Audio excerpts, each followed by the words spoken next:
G'day there guys, was really hoping that the going to school with no pants nightmares would stop when I stopped going to school, but here we are. It's Markee and welcome back to another episode of r/Am I the A-hole. If you love any posts in particular today, please do tell me about them down in the comments below. Smash that like button, sit back, relax and enjoy the show. Thank you. Posted by user Niece and Flower Girl. Titled, Am I the a-hole for choosing my niece over my fiancé's little sister to be Flower Girl? Our intended wedding date is July 2021, should everything go accordingly. The main tiff between the fiancé and I at the moment is the bridal party. Well, the Flower Girl. He is 29, but has a much younger biological sister who is 8. Because of the difference, their relationship is more uncle and niece than brother and sister. I have a niece from my older sister, who is 9, but I'm a big sister to her. Getting engaged, I knew right away my niece was going to be my Flower Girl. Whenever my fiancé and I dropped by his parents, his little sister asks if she can be Flower Girl. It's a little awkward, as I'm not close to her. Again, my fiancé isn't close to her. I joke that she's going to need to fight my niece over that. In August, we had a get-together with both his and my family to announce the bridal party. His little sister was there and was super excited and announced to everyone that she was going to be the Flower Girl. Again, I choose my niece. To make things a little more awkward, his little brother, 11 male, is the ring bearer. His sister obviously looked hurt after. Since then, my fiancé has received messages from both his mum and dad asking if we could find a spot for her in the wedding because she's feeling left out and her brother doesn't love her. He was comfortable with just my niece being Flower Girl, but now his opinion is turning because he's getting so frustrated with the messages. He's now saying that we can have 2 Flower Girls, but I don't want that in my wedding. I made my choice and would like him to stick up for me. Am I the a-hole? I guess it's not just your wedding in that sense, it's also his wedding and he gets a say in it. As things happen in life, people's opinions change and people's wants and needs change. He now wants his sister to be a second Flower Girl in the wedding, and you're not accepting that in the process? You're not really giving a reason why you don't want her to be a Flower Girl? You are more than welcome to not have her be a Flower Girl in this wedding, but you do that knowing you're actively hurting the feelings of your family and of her who has been trying to get a position in the bridal party for all this time. And again, it is your wedding, you can do whatever you want, but you know you're actively hurting someone in the choice of not including her in the bridal party when she's just as much family as the niece that you're bringing in as Flower Girl. So for that reason, you are the a-hole if you go through with it, and yeah, you would be the a-hole.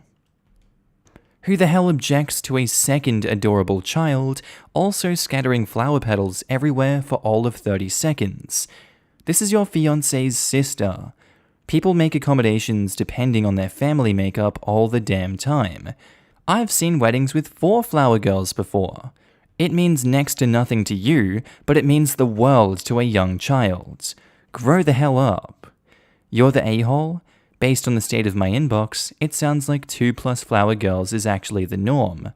Thanks everyone for your replies. And who really cares if there are 2 Flower Girls instead of just 1? They are the same age, they can have matching dresses, it'll look cute, people will appreciate it, and OP will keep the peace with her new family.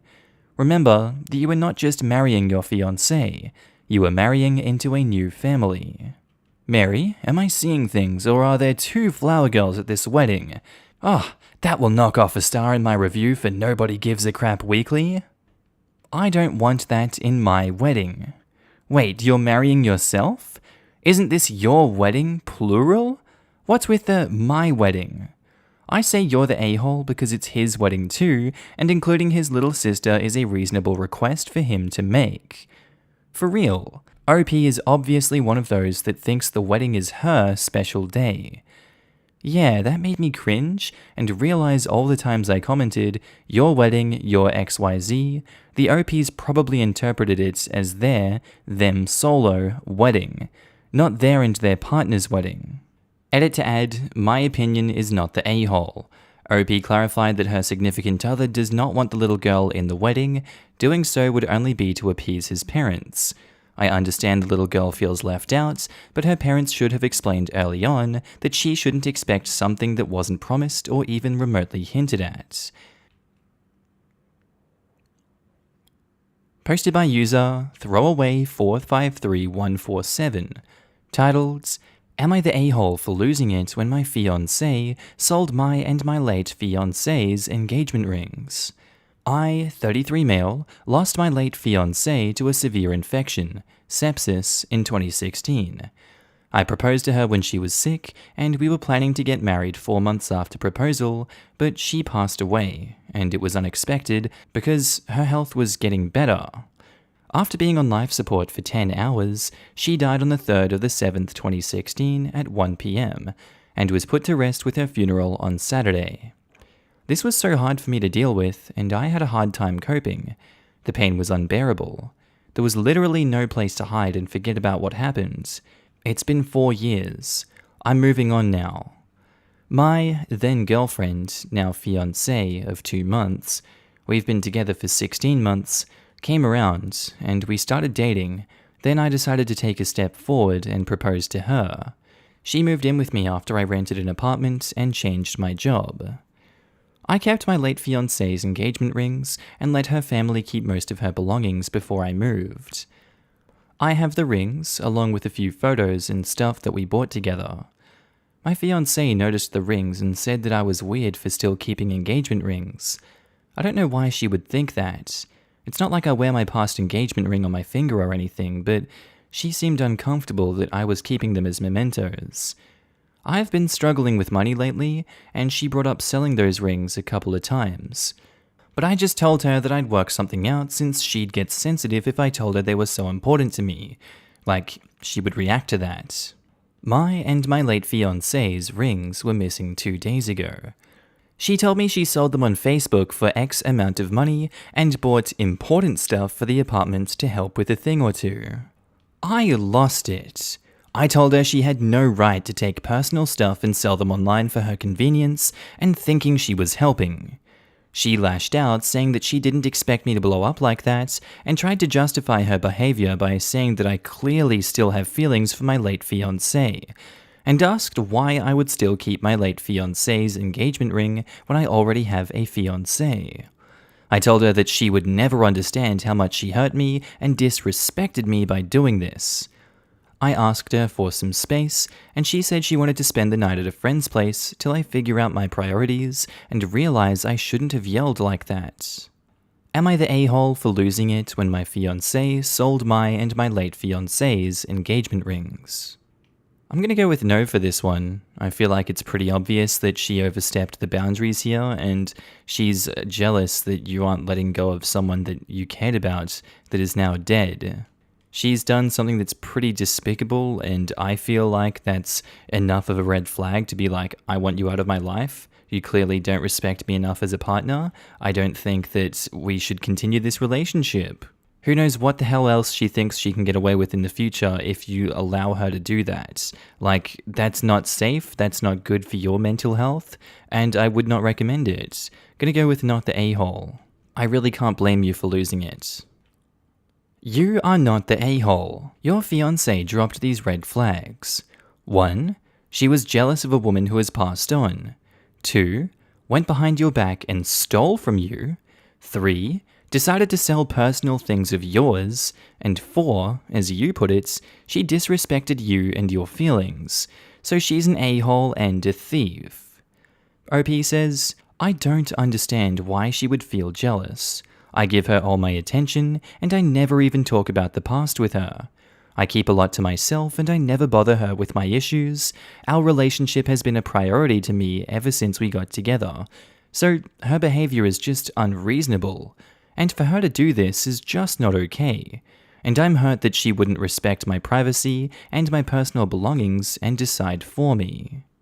Speaking as the second wife of a widower, the jealousy has absolutely nothing to do with your actions. It is 100% self-created. It's the thoughts that creep in and will turn into this sort of situation if not dealt with. Things like wondering if you're just a replacement. I actually asked my husband to reorganize the furniture in the house when I moved in, because I didn't like that it felt like I was just stepping into the vacancy left when she passed. He had no problem with it at all. Current fiancé not being mature enough to actually discuss this with you is a pretty big indication that she is not yet ready for marriage. I agree 100%.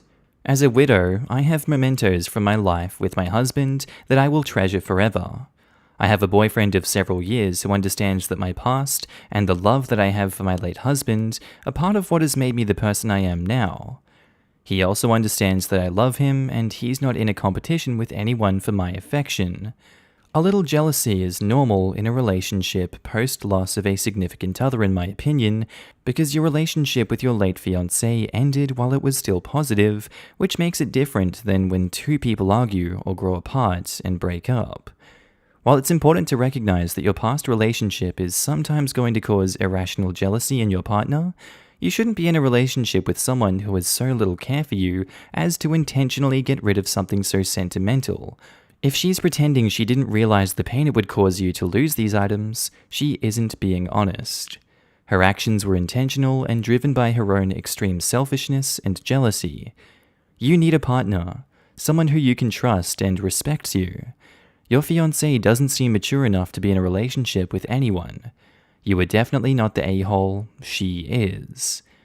I heard one woman describe this in a lovely way. She said her heart just grew big enough to hold enough love for two people, the husband she lost and the new love she found. Nobody would expect you to get over the death of a parent or sibling. I don't see how the death of a life partner is any different. Posted by user ThrowRA titled, "Am I the a-hole for reverting client's website back to an inoperable state after being asked to fix it and not getting paid for it?" Some backstory. Client and I have had some business deals together in the last 9 to 10 years where I've made a couple of websites for him. Last year in November, he reached out to me to update a few pages for him and update his logo in the process. During this time, he also brought up that he wants to refresh his website to something new. My intention was not to charge him and just lump it together with the new website fees. I did not communicate my intentions to him in writing. He never followed through with the new website. Fast forward till last month, and he asked for assistance fixing his website. Turns out something was down on the hosting side, and it took me a few hours to figure it out. After sorting it out, I invoiced him my time and tacked on the previous update work that I did for him last year. The client became very upset that I did not communicate to him that I would charge him. He then brought up that he wants to pursue the refreshed website again. To date, he still has not paid the invoice and has been flaky about meeting to discuss the website. I asked him to pay the invoice for my time again with no response. This morning, I've reverted his website back to its vegetative state due to late and no payment. Am I the a-hole for doing this? I can see where it's easy to think that this is not the a-hole. He didn't pay you, therefore you can do whatever the hell you want. But you made it obvious in this one that you didn't communicate, and you continue to say that you did not communicate. And part of all relationships, business or personal, communication is a huge point and something you need to focus and work on. You're in this position where you're not being paid because you failed to communicate in these previous scenarios. I think the onus is falling on you particularly. And the fact that you're now damaging this man's business, even though it does appear that he's done you wrong by not paying, I still think it's an a-hole move. Unfortunately, I feel like this could have been prevented if you just talked to them. And it doesn't seem like you did, so I'm going to go with you're the a-hole. Update 1. Everyone, thank you for your input.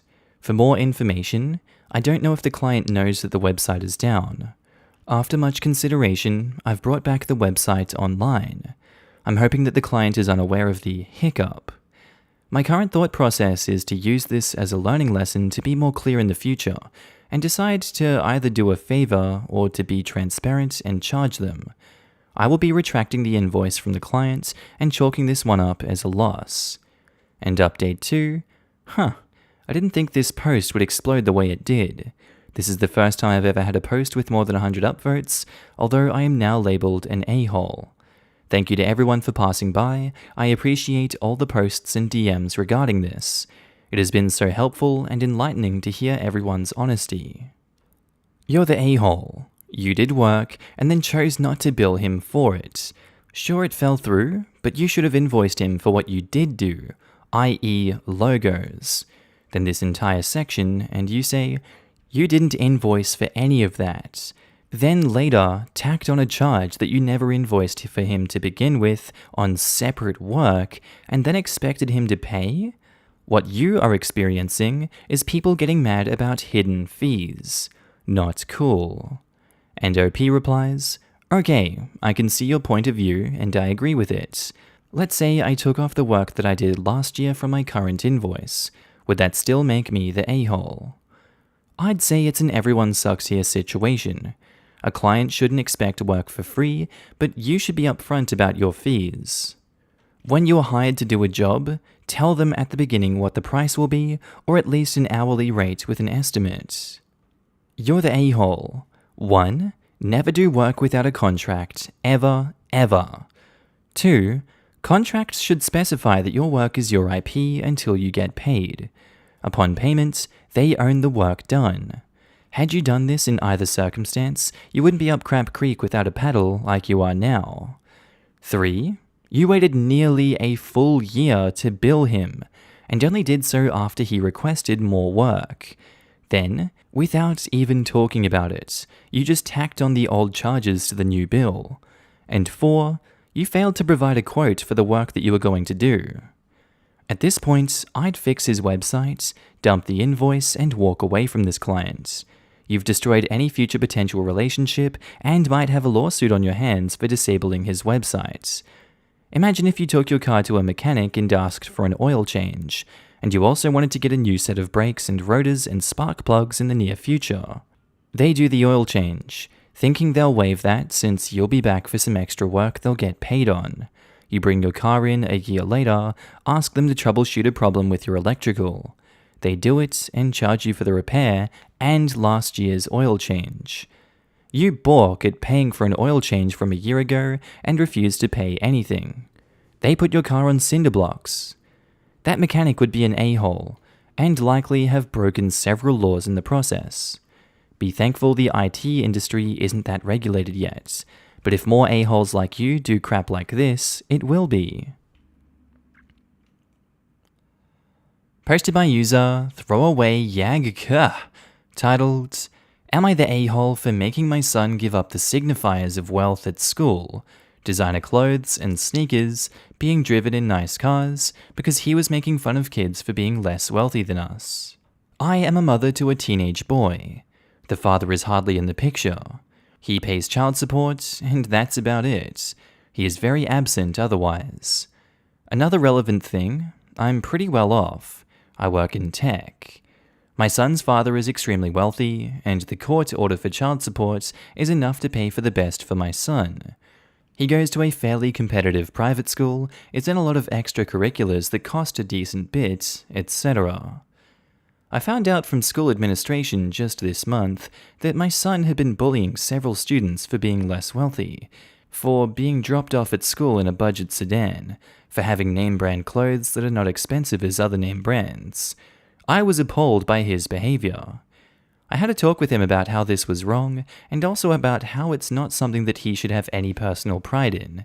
He has no job, no savings, no investments, no wealth of his own. By totally random chance, he happened to be born into good circumstances, and that's it. The school admin and I arranged an apology between him and all the kids he was bullying. I also decided that this year, we are thrift shopping for clothes. No more brand name sneakers or clothes. And rather than driving him to school and activities in the Porsche or Jaguar, I'm driving him everywhere in my '92 Jeep that was one of my first cars that I mostly keep around for nostalgia and off-roading. It's really beaten up. I've rolled it, taken off the doors, tried to fix the paint with rattle cans at one point, lol. Young and dumb at that point. And for any activities he joins, he can borrow club equipment instead of getting his own board. He was really upset about it all, especially being driven to school and activities in the Jeep. He said that it was causing problems with his friends. He was looking bad at school, his friends' parents didn't want their kids getting in such an old vehicle with no doors. He also said that it was embarrassing him for me to pretend he's poor. His dad, who overall has been very absent, got upset with me because apparently word had gotten around his circles that his son was being driven around town in a junker, and that I was making him use club gear for sports instead of his own. And that was not a fair punishment because impressions matter, and it will affect him for the rest of his life. Am I the a-hole for having this approach to parenting my son who was bullying kids for being poor? I don't buy him new designer things or drive him places in luxury cars anymore. We shop at thrift stores, and if I'm taking him to school, I drive a car from 92. I think this is a good approach to giving the son some perspective of what it's like to be less well off. Yes, he's in a situation where both his parents really are providing really good financial supports, but those things can change in an instant, and they do all the time. I feel like this is a good dose of reality. He really needs to stop what he was doing there. It's really not okay to bully, and especially in the way that he was doing. That's definitely not something you can control at all. I don't think OP should be listening to the father at all, and if all the parents want to drive their kids around in luxury cars and buy them name brand stuff, that's cool, but you're the parent in this situation. It's really not doing him any actual harm, it's just giving him a dose of reality. Gonna go with not the a-hole. Not the a-hole. 1. You were teaching him a valuable lesson for the rest of his life, and 2. It's never okay to make fun of someone based on their family's level of income. In summary, this is a great punishment that might help him see things from other people's point of view. This 1,000 times. Also, thank you. I wish there were more parents like you. You could bring it up one step to the Target boutique where I used to buy my own cheap clothes in high school. But how about buying second-hand equipment for club sports rather than using the club stuff? Club stuff is there if you can't afford to buy. If some kid in my school had been punished like this, I wouldn't have been able to get a helmet or stick for a hockey equivalent. Don't punish the poor kids too, OP. And OP says, I donated his own gear, all with duplicates, to the club, so for each sport, say fencing, the club has like 3 more weapons, 2 more full outfits, etc. There just is now the experience of having to wear gear other people have shared, have to be seen not showing up with your own top-of-the-line kit, etc. I also chatted with the coaches, and currently in his sports, all the kids who participate bring their own stuff. The loaner equipment usually goes out to kids who are trying out the sports and deciding if they like it. But just due to the level of wealth of these other kids' parents, they never stay using club gear for long. Also, a bit of a tangent, but this has opened my eyes to how horrible a job my son's school does with providing financial assistance for anyone who can't pay in full. He literally sees a brand new Ford sedan as poor because that's the least expensive thing that any kid he knows gets dropped off in. None of his peers have to borrow club gear, etc.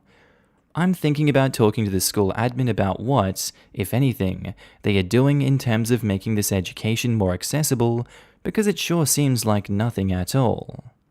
Absolutely in the clear then, and I must say, good job on making the punishment fit the crime and thinking ahead. Posted by user International Art 5586, titled, Am I the a-hole for drinking a 6-pack of O'Doul's every morning? For quick context purpose, I'm a recovering alcoholic. I've been sober for 4 years. I used to love day drinking, basically waking up in the morning and drinking right away. One thing that helped me kick the juice is drinking O'Doul's in the morning. It's a habit I haven't really broken, and with that being said, I bring a 6-pack of O'Doul's into work every morning and drink them at my cubicle. For those unaware, O'Doul's is a non-alcoholic brand of beer. I have a handful of co-workers that find this offensive. I won't call out anyone individually, but I've heard comments like, I wish I could crush a 6-pack of beers at work, or I guess it's 5 o'clock in international arts world, or The rest of us are working hard while International Art's over there treating this like some sort of frat house party. I've also been told I reek like beer, and I even heard people undermine my sobriety by saying I still have a problem and that drinking non-alcoholic beer doesn't make it any better. I was recently brought into a meeting with HR and notified that some employees had issued complaints against my behavior. I was frustrated because no one yells at Diane for drinking 8 Diet Cokes a day, yet here I am in HR's office. I was politely asked by my employer to leave the O'Douls at home. I'm having an issue understanding why this is a problem. Am I the a-hole for drinking O'Douls at work? I feel like that's a lot of non-alcoholic beer to be drinking a day, and I also think that drinking 8 Diet Cokes a day is wrong also.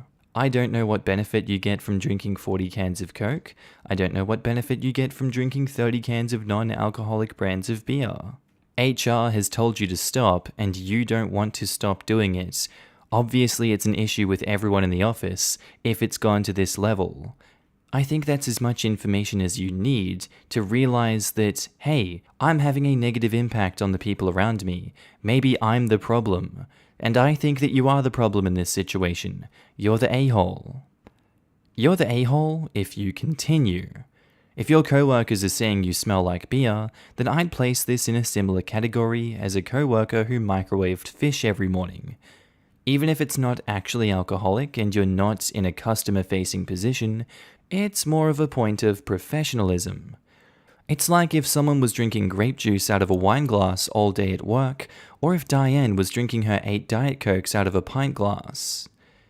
OP should just crush his non-alcoholic sixer in 30 minutes during his morning shower/crap, like alcoholics actually do. How has he made drinking 6 beers at work every day acceptable, lol? I wonder if he was drinking 6 alcoholic beers at his desk every day, so it became a habit? Try homebrew kombucha in a thermos, maybe? I struggle to say that you're an a-hole for having addiction issues, but get real, man. Imagine explaining to every new employee and client that it's non-alcoholic beer, Lamau. Professional workplace, 8:30 a.m. OP says, "I'll be with you in 1 moment, sir." Proceeds to shotgun a 0.4% beer before opening another and taking a sip. Customer says to you, are you okay? OP brims with confidence. Ha! Yeah, they're non-alcoholic. I shotgun 2 then sip on 4 every day at work. Customer is visibly shaken and confused. Oh, okay, thanks. You're the a-hole if you continue doing this. It would be a rare office where drinking 6 O'Douls first thing in the morning at your desk wouldn't be commented on. The fact that it's non-alcoholic doesn't change that everyone knows that it's meant as a substitute and looks like you were drinking beer. First, I'll say that I think consulting a doctor or addiction specialist might give you better tools, but I know that's not an option for everyone, so I'd either get a thermos to pour them into before work so that people don't know what you're drinking from the look and label, get up earlier and drink them at home before work, or drink them in your car when you're allowed a break. But you gotta stop the desk thing. It's gonna make you look so much worse if you keep doing it after being warned. O'Douls even still has alcohol in it, just a low amount. According to their website, it's 0.4%. Just so you know, they write 0.4 on the can because it's possible a little bit of fermentation happens and makes trace alcohol amounts. They don't want to get sued. You're the a-hole. That is an alcoholic ritual without the alcohol. The fact that you drink it isn't concerning, but the way you drink it. Shotgunning and then cracking open more cans. And the way that you're clinging to this behavior is worrisome. Have you spoken about this behavior with your sponsor? What about a doctor? Even though this is a less harmful way to feed your addiction, it is still giving in to your addictive tendencies. Since it's now affecting your workplace, you should stop. If you feel like you can't stop, or you're making excuses for why you shouldn't, that should be sending off warnings in your head that this is about more than non-alcoholic beer. Posted by user Leaping Daffodil, titled, "Am I the a-hole for refusing to be involved in my ex's intervention?" X and I were together for just over 3 years. It wasn't all bad, but in the end we both grew and changed in ways that made us no longer compatible, and things went sour and toxic. I ended the relationship after I had a realization that I couldn't see a future with him. X was flawed when I left, which surprised me as we had done nothing but argue and disagree for the last year of our relationship. We went no contact, which led to us both losing some mutual friends. It is now 6 years later. Still no contact. I am now living with my new boyfriend. My life is very far removed from what it used to be, to the point that when I look back 6 years, it's like looking at someone else's life.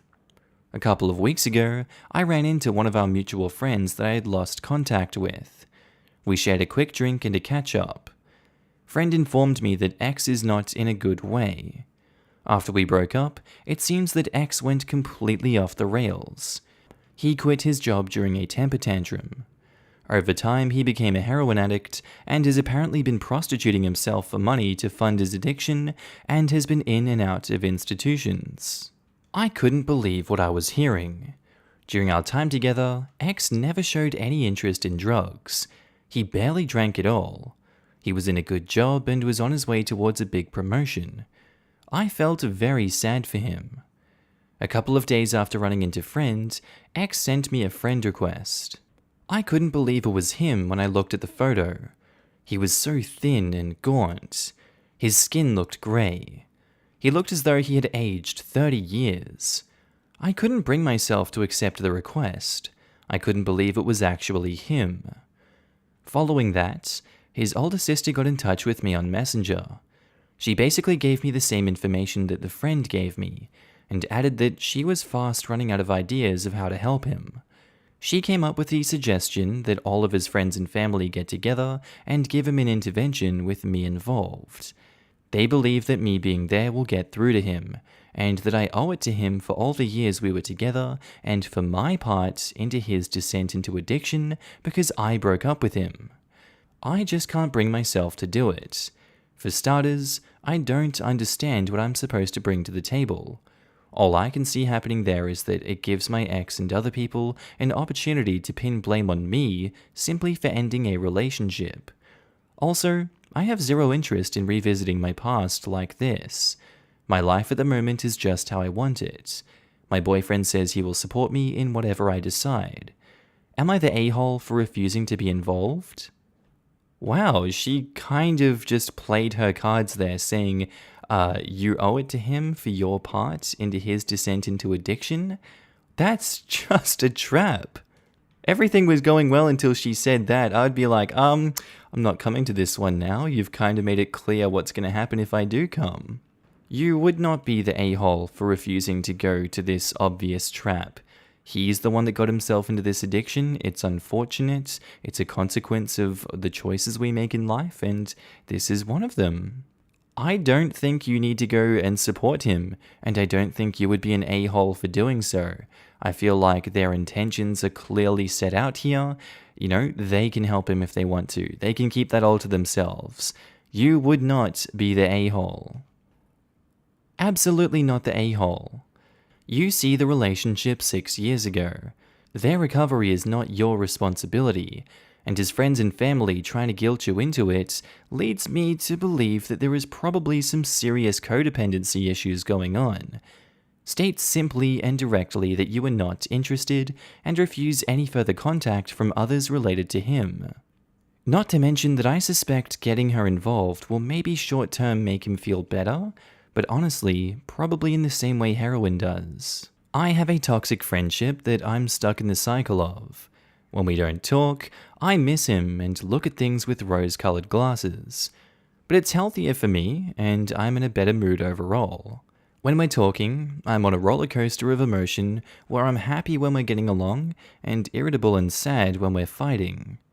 If OP is the source of his breakdown, which isn't the case, she's not responsible for any of it, then bringing her into it is just starting that whole cycle over again.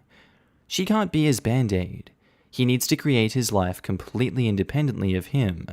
The fact that she doesn't want to is 100% enough, But the fact is, it would be actively harmful for her to participate, so even if she wanted to, she should stay away.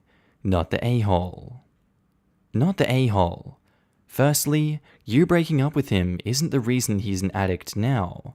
Anyone saying this is doing harm to your ex, because it's completely taking away his personal accountability and responsibility.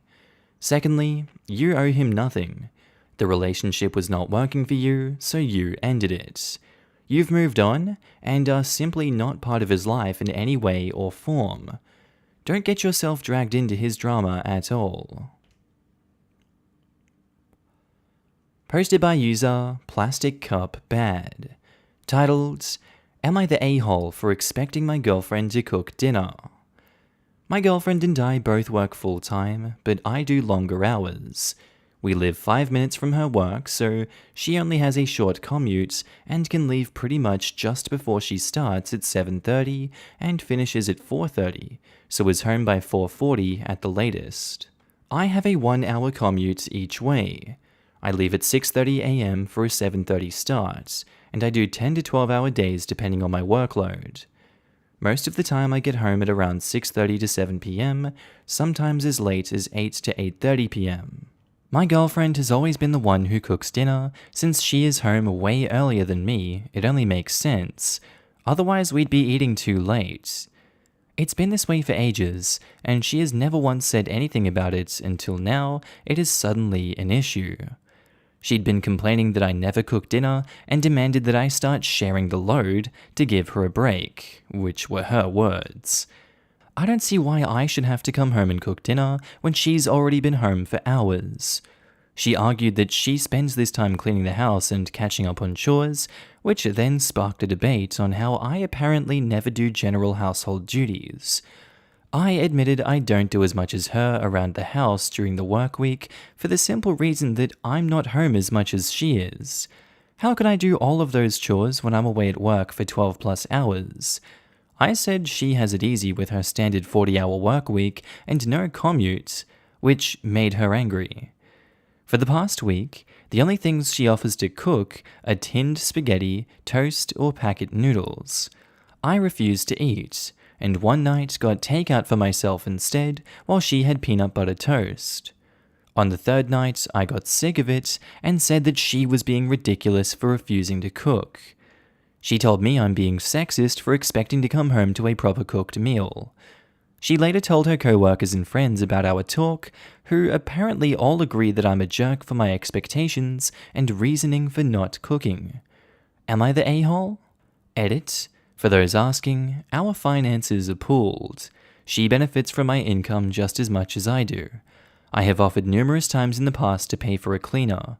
She thinks this is unnecessary due to the fact that we don't have kids. She said we don't need one and it would be a waste of money. We rarely cook on weekends, we mainly get takeout or go out for dinner. If we do cook on weekends, e.g. for breakfast, it is a joint effort. She doesn't like to get takeout too much because the cost of it adds up. I also suggested we get a ready-made meal service, so fresh meals delivered to our door every week, and she said it's overpriced and was not interested in it. As for doing household chores etc. on my days off, I'll be honest and say I don't do much for the reason being that we recently moved into a new house that requires renovating and repairs. I spend most of my free time doing this, all DIY. I don't think there really is too much to say about this one. Like, it's obvious they have been communicating, and it's obvious that they're both steadfast on their points and their sides of this argument. And it doesn't look like either are going to change their minds on how they're viewing the split of household chores and cooking being done between each other. Being away from the house for 12 plus hours a day during the work week, I guess it really doesn't leave you much time to sleep and get anything else done. But I imagine there at least is an hour or two in there that you could be doing cooking if you prioritized your time correctly, like a lot of other people do.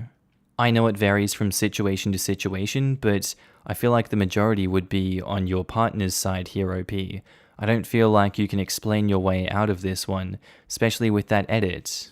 It kind of seems obvious that you're being unreasonable here, and, there may not be a solution to this one. It may continue the way it is, But the way it is currently, you're the a-hole, I'm sorry to say.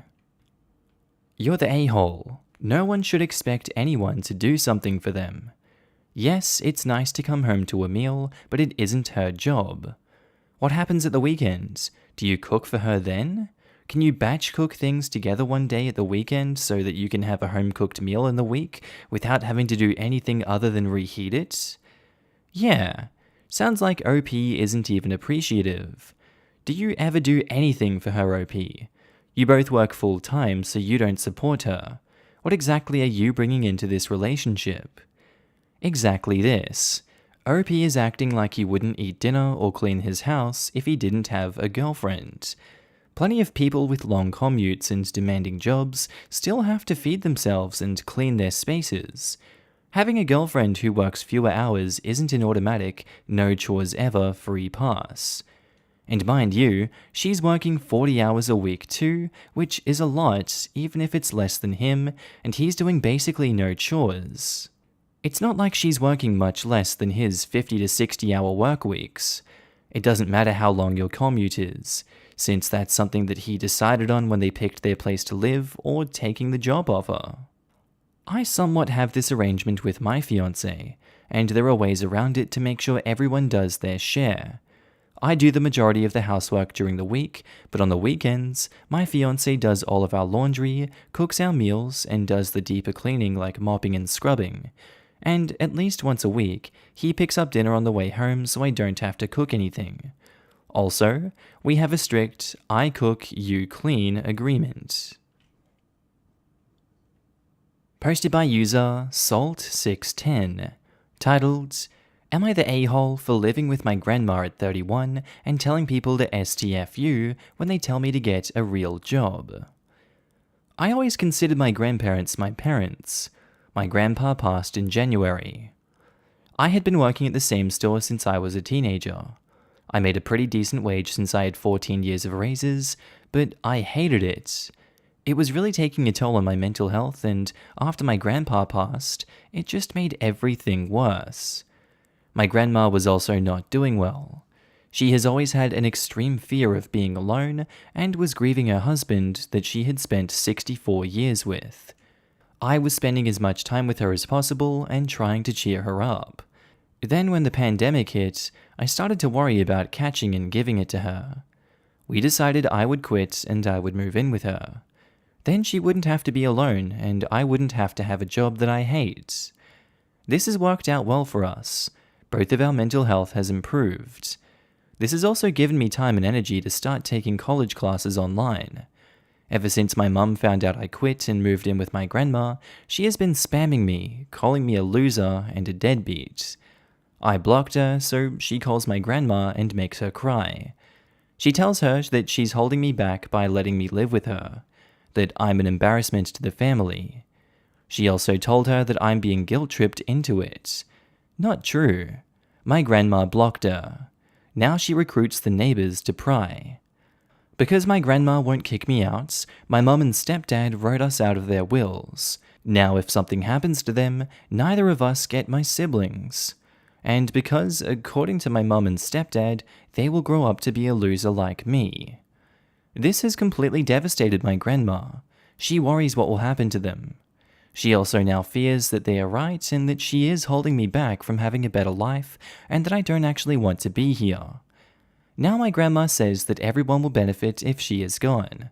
I could have the house to myself or rent it out or sell it.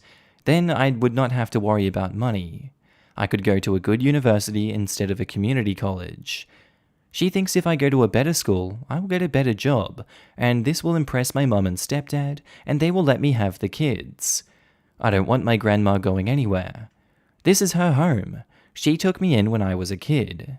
She was there for me, and I have no problem being there for her. I still have some income from other work. I have no debt. I may not have a 401k or something, but I do have a good bit of money saved up. Everyone else seems to think that there is a problem, but my only problem is my nosy neighbors and my other family members prying into my life. Now, when my mum has someone else call me or my grandma, I tell them to shut the F up and mind their own damn business. Some of these people have complained to my mom and stepdad that I was rude to them, but I really don't think that I'm the one being an a-hole. My therapist says that there is never a reason to be rude. I'm getting close to telling her to shut the F up. I was going to give this one an everyone sucks here judgment based on that last paragraph, but I feel like these people do know that they're getting on your nerves, and I feel like your therapist is giving you bad advice there. If someone is genuinely harassing you and the people calling you know that they're doing that in a harassing way and they don't give up, I think there is sometimes a reason to be rude. Even if you come off as an a-hole in those circumstances, if you poke a bear enough, it's not an a-hole for reacting. I'm gonna go with not the a-hole in this situation. I feel like you've been backed into a corner, and I feel bad for you here. You're not getting the right advice or help that you need. Not the a-hole. How dare you tell someone who is harassing you to shut up? Unacceptable, ha!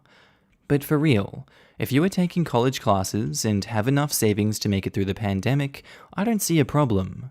If you were just chilling and bumming out, that would be different. Get that degree, get a good job, and support your grandma.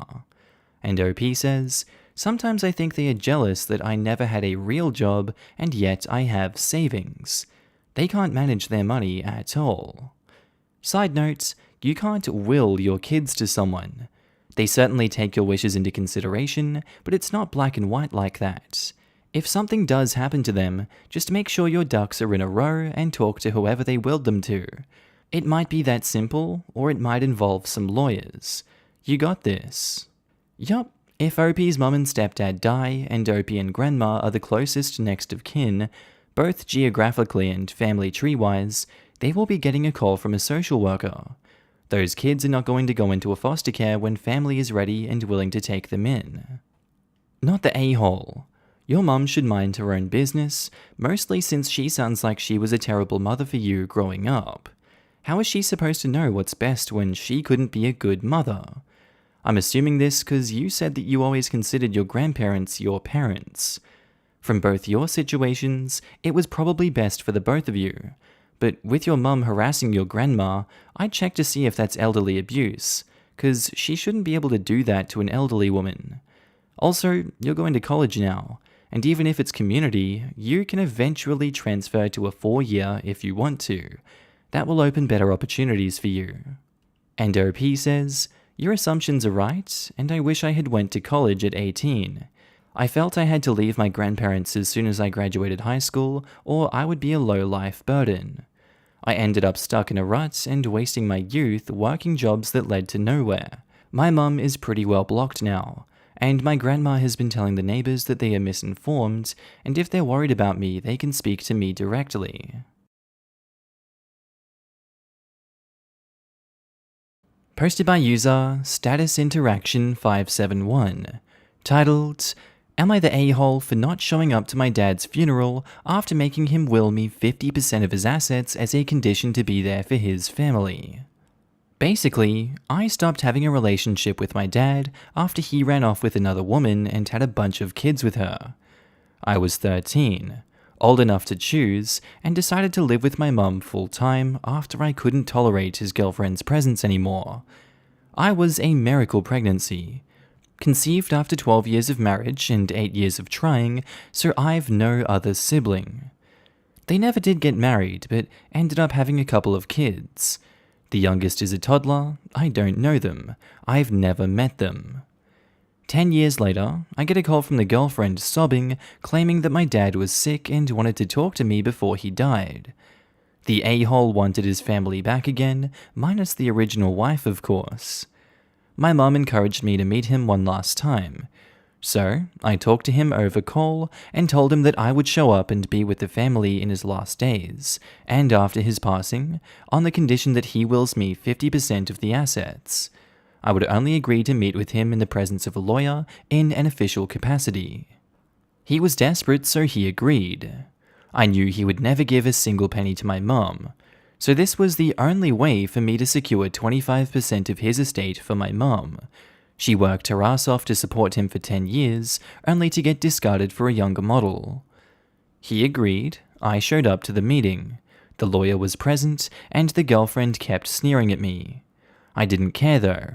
I walked out happy, and as my good luck would have it, my dad slipped into a coma 2 days later, never to wake up. His girlfriend kept calling and texting me to help her out with the funeral. I blocked her number. The other day I ran into her at the bank. She confronted me and called me a horrible gold digger. According to her, I was the reason my dad was never happy and present for his new family. She also blamed me for all of the problems in their relationship and that I betrayed my father on his deathbed. Am I the a-hole? Edit. Mum never got a fair settlement during the divorce. He hid assets, spent a fortune on his mistress from the marital money and my college fund, and fake filed for bankruptcy. I guess that just confirms that he's a real piece of work as well. Like, he's really done you no favors your entire life, and I can't blame you for feeling the way you feel about him. I really don't know if it's morally right what you've done going in and taking 50%. Like, there's an entire family there, and I guess he agreed to it because he was desperate and you used him in his last desperate days. There's just so many morally reprehensible or questionable actions going on in this story. And just for that, everyone sucks here except your mum. Like, she's the one that screwed the most in this situation. Yeah, she's getting 25% now through you, but I don't think that makes up for what she's had to deal with in her lifetime. Life really just isn't fair, and I don't know what to say. Everyone sucks here in this situation. That's just a mess. Everyone sucks here, but I'll tell you what, brother. If my dad had money, I'd do the same thing. Sister, says OP. You're a queen and don't forget it. What a healthy interaction. You love to see it. What you did was a tad a-hole-ish, but I tell my kids all the time, sometimes you've got to be the villain in someone else's story so that you can be the hero in your own. I love a great karmic revenge story. You got revenge for your mum, and the girlfriend got her karma. You're essentially justified in what you did. Your absentee dad and his girlfriend figured that you should be their dog's body and provide support to a family you've never met when he dies. Excuse me, what? 2 grown-ups figured they'd manipulate a child despite 10 years of crappy parenting, and you manipulated a selfish man to give back to your mum. You made a hard choice, and you and your mum are gonna be better for it, not the a-hole. Times like this is when a justified a-hole is needed. Everyone sucks here, mildly. Your dad sucks for leaving your mum and choosing his new family over you. All those years with no contact for him only to call you on his deathbed wanting to make things right. In my opinion, that's selfish. It was done just to give him peace of mind, not to apologize to you or mend your relationship. You and your mum are entitled to half of his assets, but you promised to be there for his girlfriend and your step-siblings in his last days and after his passing. Not honoring that promise sucks on your part too, but I can sense how much resentment you have for him and his new family, which is something I can't blame you for. I would probably feel the same way too. You know, on any Reddit post that I read which concerns a promise or request of a dead family member, it's usually said that honoring it doesn't really matter since the person is now dead, that they aren't going to know, and that why should it matter now?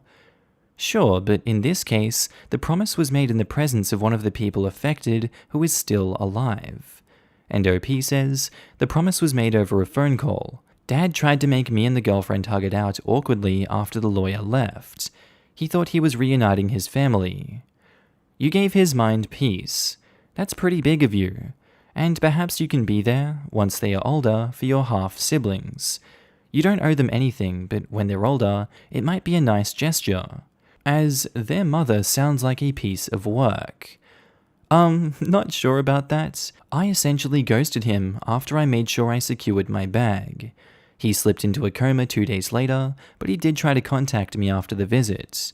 I didn't pick up his calls, nor did I reply to his messages. You sure there's no clause in the will that if you don't fulfill your obligation to help with and be at the funeral, you forfeit your funds to be willed to you? Nope. That's why I made sure that the lawyer was there. Everything in the will was spelled out and verified. Girlfriend got 50% to be divided among his 3 minor kids, and I got 50% and gave away half to my mum.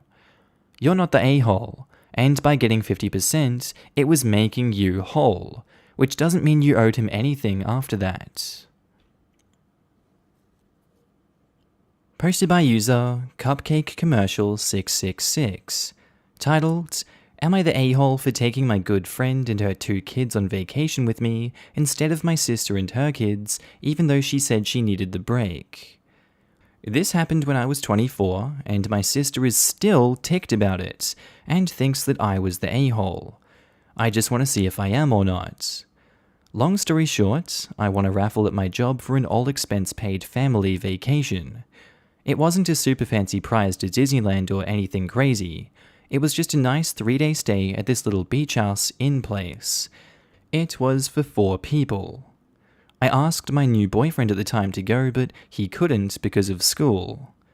I told nobody I won, but when I came down to visit my family for the weekend, my sister was there with my niece and nephew, who are the 2 brattiest kids I've ever met, thanks to my sister not disciplining them ever.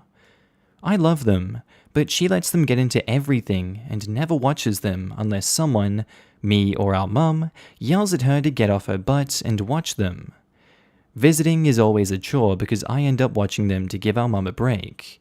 It's pathetic. I had considered inviting them to come before I arrived, but the longer I was there, the more that I hated the idea. By the time I was packing up to go home, I knew I wasn't inviting them. She dumped them on me the entire time, like usual, and I knew if they came, it would turn into me babysitting them while she had a vacation.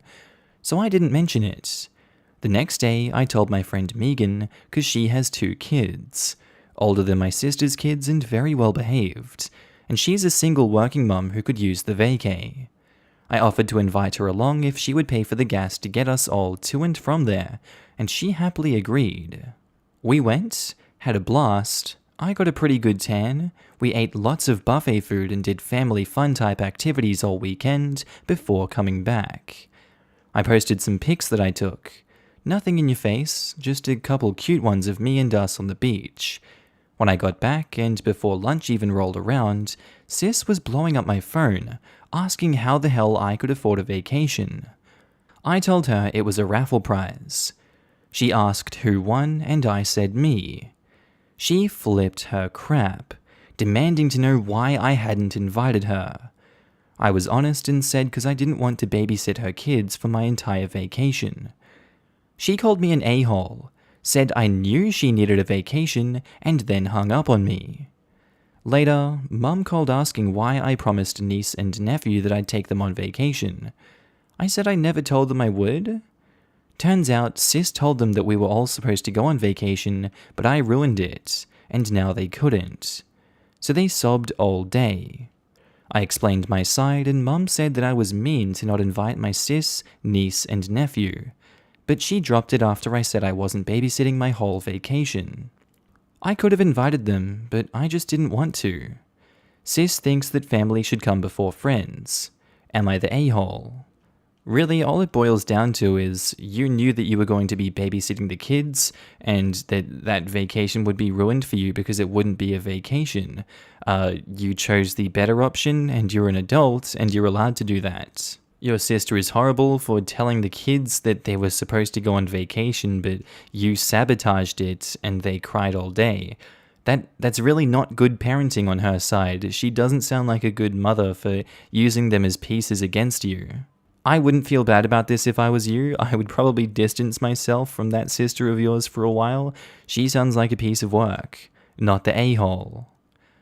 Edit: to those feeling sad for my niece and nephew for getting lied to about a vacation, it's all good. I took them to the kids' play place this weekend after my vacation. They ate pizza, played card games, got to climb this huge indoor jungle gym thing, and even ride a couple of kiddie rides. They had a blast. They forgot all about the beach, lol. Edit 2. To those saying that you should have just lied and said you saved up for the vacation, if I did that, then my sister, who thinks I secretly make 6 figures at my above minimum wage job, would have started hounding me for who the hell knows how long for a loan that I wouldn't ever get back even if I could afford to give it. It was a lose-lose situation. Edit 3. Oh my god, guys, I didn't force my friend to pay for all the gas like some jerk. She paid for the gas and I paid for everyone's food and drinks to and from the vacation. We stopped and got breakfast on the way and got lunch on the way back. We took my car there since hers guzzles gas and mine doesn't. We each decided these things together. Not the a-hole. Your sister lied to your family to get them on her side because she knew damn well your reasoning for not taking her was legitimate. Screw your sister. You don't need her. If she wants to stay mad at you for her inability to be a parent, then she can stay mad at you. You do you. Live your best life. Plus, from the way it sounds, you gave Megan a very well-deserved vacation. Megan and my sister have very similar situations, which I find unfair because, unlike my sister, Megan did everything right and shouldn't have to bust her ass working multiple jobs to support her kids. Her husband was a piece of trash, and I hope he saw the pics of us on vacation with her, living her best life. Hell yeah, not the a-hole. Megan sounds like a great friend with great kids that you want to go on vacation with. Your sister is the person who has kids that you would only want to be around on rare occasions. Parents who refuse to parent suck, because it makes everyone else miserable trying to parent their kids for them and putting up with the chaos that they create. Not just that, but those kids grow up to be a-holes who thinks the world that should revolve around them, because it did for their parents, didn't it? And everybody always paid attention when they were bad, so they just keep it up into their teen years and adulthood. Nope, not the a-hole. Your sister sounds lazy and entitled as hell. Vacations are supposed to be fun and relaxing, not stress-inducing and another level of hell. Oh, I'm sure it would have been fun and relaxing, for her. Meanwhile, I would be stuck watching two under 10-year-olds, ensuring that they don't get heat stroke or drown. Posted by user No Hot Dog For You. Titled, Am I the a-hole for keeping a lady's food because she didn't tip me previously for flirting with her husband?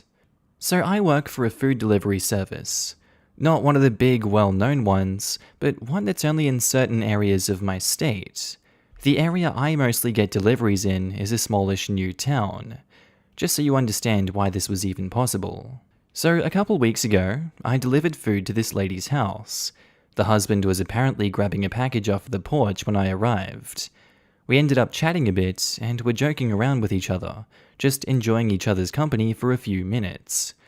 Shortly after leaving, I got a nasty message about if I expect tips to not be acting like a tramp and hitting on other people's husbands, and she left me a $2 tip, the lowest amount allowed. It really sucked because since this is a small town, still being developed, there's really not any food places nearby, meaning it took close to an hour of driving to get their food to them. Anyways, about a week later, I got a delivery to the same house. I figured I probably wouldn't be getting a tip again, since she could definitely see it was me. And considering the lady even insulted me last time, I said F this and kept a few parts of their meal. Figured I'd enjoy lunch on her to make up for the lack of tips and the rude attitude. Anyways, I was talking to my friends about this, and some of them said it did sound like I was hitting on the husband, and I shouldn't have done that. And that I shouldn't have kept their food this time because I kind of deserved her stiffing me and sending me that message. A few of them defended me, but the others thought that I was being an a-hole. So Reddit, what do you think? Am I the a-hole? Edit to add, because for some reason I can't reply anymore, and these are some common questions. I didn't think what I said and did was really flirting and or hitting on him. I casually complimented him and his muscles and said something that was meant to mean his wife was lucky. I considered the $2 tip not tipping because the app doesn't let you get tipped less than that. In certain situations, the minimum required tip is actually higher. Also, we get paid a certain percentage of the delivery fee plus tips, and the delivery fee isn't very high. There was no manager for me to report her to because it's just a food delivery app. They place the order, we pick it up, and actually order it too, and deliver it. It tells you the address it's going to after you pick up the food, so I couldn't just reject the delivery. Edit 2, because people kept asking for it, I did playfully touch his arm, but just for a second. and the something that was meant to mean his wife was lucky was something along the lines of, "Too bad you're married. I'd love to have someone like you as my husband." But in a joking way. I wasn't meaning it to be flirty. My friends thought that that was too much, so I didn't want to include it, but it keeps getting brought up. Yeah, I'm gonna go with you're the a-hole on this one. I feel like you did cross lines here and you shouldn't have said that, because given the reaction of the wife and your tip that you got, you didn't do the right thing in this circumstance, and you trying to do some backflip gymnastics 4D chess to justify it really isn't holding up in court, and the jury in my head is just gonna have to go with you're the a-hole for this one. Just accept that you made a mistake and do better next time. You're the a-hole. I'm sorry, but you're the a-hole. 1. She might have been rude, but she paid for the meal. If she gave you problems, you could have just reported her to the app for being rude, but you're essentially stealing from her. And 2, if she notices the missing items in the meal, the restaurant would get a bad review, complaints, etc., when it wasn't even their fault. Edit, OP, you were flirting. You're just trying to play it off as if you weren't, which no one is believing. The woman was well within her rights to tell you off, and frankly, I'm surprised she even tipped you after she found out that you were flirting with her husband. I wouldn't have tipped you. What I would have done is report your unprofessionalism. P.S. By not including it in the original post, you were trying to get the not the a-hole vote just to validate yourself. Also, I'm assuming you had to rifle through the customer's bag to take out a few parts of her meal, which is disgusting and unsanitary even outside of a global pandemic. A lot of places around me now tape up the bag. I hope they start to do that by OP. Like, they have specific stickers for both bag and lid, so you can see no one opened it. Sticky enough that you really can't take the sticker off without ripping the bag or sticker. Posted by user Throwaway7969, titled, "Am I the a-hole? Friend is always late, so we give her an earlier time. She actually showed up on time and is ticked." Our friend Isabel is usually 1 to 2 hours late to anything we do because she's unorganized and spends an excessive amount of time getting ready, which she tries to do last minute. We got sick of waiting 1 to 2 hours every time we go out, so we'd start telling her to show up at 4 when we're actually meeting at 5:30. We did this like 3 times, and she was usually like 10 minutes late still. Well, here's the problem. We were meeting up last night and told her 6:30 last night, and we were actually meeting at around 7:45. She showed up 25 minutes early and is fudging ticked that we did this. She found out that we gave her the wrong times intentionally. She says that we're a-holes and she felt betrayed. I told her it's her own damn fault for being hours late consistently, and it was the only way to get her on time. Am I the a-hole? I'm gonna go with no for this one. That's some pretty solid reasoning. I feel like she's been an a-hole for consistently being 1 to 2 hours late. I feel like even past an hour late, half an hour late, that's kind of egregious. I know I have been guilty of that in the past, and I've felt bad for it, and I've intentionally made steps to make sure that I'm not late like that again, because that's so rude and inconsiderate to your friends. Are we just going to sit around for 2 hours every time that we book something because we know that you're going to be 2 hours late? Like, way to ruin the day for us. Way to waste all of our time.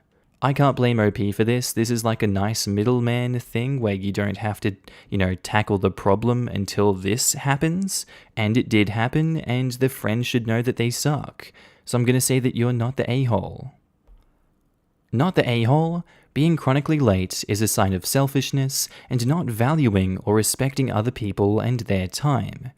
If she was late because she was caring for a family member, or work runs her ragged, or she had some medical disorder that randomly required treatment, then you would be the a-hole to some degree. But this girl is doing her makeup and hair, or whatever, and just doesn't care. Unless her makeup takes a long time because she's still learning how she wants to cover a recent scar or something, she's just being selfish. Tell her the real time going forward and stop waiting for her. And in reply to that, being chronically late is a sign of selfishness, or it's a sign that you have executive function issues, which is not a character flaw. It's a brain chemistry and structure issue. I have ADHD.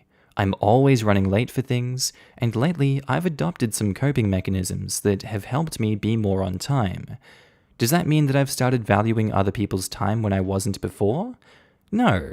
I just got better at managing my disorder. Edit to add, and before you say, yeah, you got better because you wanted to, no. I just got lucky and found some coping mechanisms that worked for me. It's a shot in the dark, and sometimes it takes years of active work to figure out something that works for you. It doesn't mean that you're not trying or that you don't care. OP is still not the a-hole because what they did is literally what I tell my friends to do for me and what I do for my ADHD friends. If you are chronically late, you shouldn't get mad at your friends for adjusting their plans to account for that, or going out of their way to make sure that you don't inconvenience them. OP's friend is the a-hole for getting mad about it, but on its own, constantly being late doesn't automatically make her the a-hole. Edit to add, everyone seems to think I'm excusing her tardiness. I'm not. No one with ADHD and a smidgen of consideration thinks that their disorder makes them justified in being late, but it also does not make them an a-hole. If they refuse to accept help and accommodations, like OP's friend, or even acknowledge it's a problem, then yes, they are being the a-hole. Literally, all I'm saying is that being chronically tardy is not inherently a character flaw or means that they are selfish. Y'all seem to think that any lack of consideration is deliberate and a sign of bad faith or selfishness. Newsflash, it's not.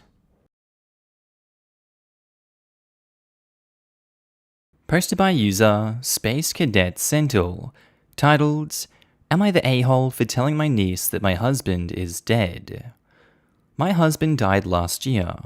We have 2 beautiful children that are now 5 and 8. When he died, my sister made the trip up to the funeral. She lives in a different state. Her husband stayed home with their kid. I didn't think that was weird. Fast forward a year, and my sister decided to visit me with the kid and husband in tow. Her daughter is now 7. At first, it went well. The kids were playing, and then my niece asked me when my husband would be back. I was taken off guard, and she says, from his business trip. Some prying makes me realize my sister never told her he died. Now, in other circumstances, I would have let it go, but my kids are still adjusting to daddy being gone. We are all in therapy. I didn't want them to hear this and think that he was coming back. So I sat my niece down and explained that my husband died. When she asked why, I kept it simple and said he was sick. She was fine and didn't seem upset. Well, my sister is ticked. She said that's her daughter and she doesn't understand death. I said I have a kid younger and she gets it, and she tells me that I should have asked her first. I said she should have told me that she was advertising my husband as alive. Brother-in-law is torn between us. Am I the a-hole? I guess this comes down to different approaches to parenting, although I'm on the side that I would tell them that the husband is dead because she was fine and didn't seem upset. Perhaps she doesn't have a genuine understanding of death or something like that. I'm confused. Like, I would be upset if I found out someone was dead when I was 6 years old or 7 years old.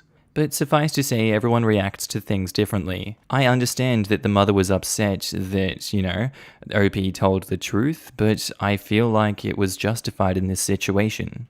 Not just because of the outcome. I feel like in general, if they are dead and you're lying about their death, I feel like that's not something you want to hide. The sooner it comes out, the better. And I think OP did the right thing in this situation. Not the a-hole. Not the a-hole. Your sister is the a-hole here. If she thinks a 7-year-old can't handle the concept of death, what does she think that you've been telling your own children? And how did she think that that was going to make your children feel when their cousin is acting like their dad is just away on a trip? I was 7 when my dad died, and I dealt with it pretty well. Kids are often much more resilient than we think. I believe kids are more resilient than adults. Adults are often clinging to these built-up psychoses and attachments. Kids don't have that. Totally. The day my dad died, I was fine. I cried, but I went to my grand's for the day and then wanted to play out with my friends after. Everyone was like, huh? Because I was just having fun. I'd argue the problem started at home after, when my mum didn't deal with it very well. I remember going to my friend's house to ask her if she wanted to play out, and her mum kept hugging me and crying, and I was so confused because although I knew my dad was dead, I wasn't like in tears. I'd cried in the morning. I just wanted to play out. It was really confusing for me. My mum died at 10, similar to you. I cried in the morning and moved on. I'd get random bursts of sadness, but overall it was okay, I guess? My family suggested therapy to my dad because they thought I didn't love my mum because of my lack of moping. I just sort of accepted it as a child and knew there was nothing I could do. If my dad died now, I think I'd be devastated. It would be a lot harder now. Not the a-hole. 7 is old enough to understand death. How did your sister not expect your niece to ask or comment anything when they were visiting you and your kids? How did your sister not tell you before? I'm really sorry for your loss, OP, but you're not by any means the a-hole here. Posted by user Zyoz, titled, Am I the a-hole for telling my husband to lose the entitled attitude and do crap for himself? Just recently, my husband, 31, was promoted to assistant manager of the warehouse. We both work on the ups of 50 hours a week. I am shift manager at a behavioral disorders facility. Both jobs are very hands-on and strenuous. Since his promotion, he has developed an entirely different attitude. Extremely entitled, and dare I say rude as all F. He is always boasting and bragging. This has been going on for 3 weeks. So, some examples are as follows. On his days off, he wants the house to be radio silent. If our 4-year-old wants to play, he tells her to stick to her bedroom because he needs peace and quiet after working so hard. If I make our daughter's lunch, he will immediately say, "Where's mine?" He asks me to grab him things damn near constant all hours of the night. He expects nightly back rubs, but if I ask, he will scoff at me and say, "I worked all day," even if I had as well. He expects meals that he likes made every night, regardless if me or our daughters like the meal or not. He also now acts like he has full say over the money because he makes more. Last night was the tip of the iceberg for me. Before this, I let a lot of crap slide because it was a recent promotion and hell, he's excited. So I get it. But last night around like 11 p.m, I was in bed scrolling through my phone. He comes into the bedroom, lays down and says, "Babe, you should go make me some ice cream. I want the chocolate drizzle on it. And oh, don't forget the cashews." Then he starts scrolling through his phone. I ignore it because I feel at this point I was going to snap. He then shook my leg and said, "Did you hear me?" So I responded with, "Yeah, I did hear you. And no, go make it for yourself. You were literally just out there. Your sense of fudging entitlement is way out of line. Do crap for yourself." He became offended and instantly, like fudging clockwork, said, "But I worked all effing day." So I snapped back with, "Yeah, I did too. In fact, I worked 12 hours to your 8. Like I said, do crap for yourself." He is now saying that he is not acting entitled, and that I was just taking my bad day out on him, and that everything I said makes him feel unappreciated. Am I the a-hole? Did I push it too far? I don't think you snapping back at him is by any means pushing it too far. You kind of just said, "Yeah, I worked 12 hours, you worked 8 hours. If he's offended or upset by the truth, then that's his fault. And if his entitlement is going so far as to be demanding ice cream when you were already in bed chilling and he had just came from the kitchen, I would be offended myself. Are you that lazy that you're going to make me get up to go back to where you came from and do all of this for you after I've worked 4 more hours than you? What is this stupid disconnect in the load of work that we share as a couple? That's just not on, and I can't blame her for the actions she's taken in this one. I feel like more communication and more appreciation is needed. Not the a-hole. Not the a-hole? Someone needs to knock your husband off of his high horse. You two need to have a serious talk at home. You're equals and he's not the boss. Hell, if he's treating employees like this, things won't go well at work either. Husband and I work an equal amount of hours, so we split the chores and take turns cooking. Sounds like he needs to pitch in too. Not the a-hole, he sounds like he's on a power trip. Had a co-worker, great guy, get promoted to a management position and start acting like this. He lasted 2 months before he got demoted and reprimanded. He went from a great guy to a braggart, and he had started talking to us like we were idiots. A week later, I was given the promotion and made sure I stayed grounded and kind to everyone. If you don't nip his entitlement in the bud, someone else will do it and it won't be pretty. I work with a guy who was given a small promotion with minor disciplinary power. The subsequent power trip ensured that he would never be promoted again, and he had his discipline abilities severely curtailed. He still has a decade until retirement, and the company president himself has stated that he will never get farther in the company than he is right now. OP, not the a-hole. Keep that spine. Hopefully your husband will pull his head out before he commits career suicide. Career suicide? I'd be more worried about effing up what he has with the most important woman in his life. His wife. And not the a-hole. OP needs to address this before someone finds themselves kicked to the curb. Not the a-hole, and if that's how your husband is acting at work, his stint as an assistant manager will be a short-lived one. For the sake of his career, he needs to learn the difference between being a boss and being a leader. I'll bet he's throwing his weight around at work. The OP should keep a close watch for a change in behavior that could indicate Mr. Smart Alec was warned about his behavior once his employees got sick of it. Posted by user Sailor's Moon 20, titled, "Am I the a-hole for telling my roommate that the name she chose for her baby is ridiculously stupid?" My roommate, 24 female, is a big Game of Thrones fan. She's pregnant with her first child right now. She decided to name her baby Arya. When she asked my opinion of this name, I said that it was a good name with a good meaning. Arya means noble in Sanskrit. But a lot of people have named their kids Arya, Khaleesi, and Sansa because of the popularity of Game of Thrones, and it might be a little too common. Not that it's a bad thing. The next day, which was yesterday, she said she's found a way to name her baby Arya and not have it be associated with other Aryas running around or the show. How? She said she wanted to spell it as Aureya. I did a double take reading that word too, but apparently people are supposed to read it as Aureya or Arya.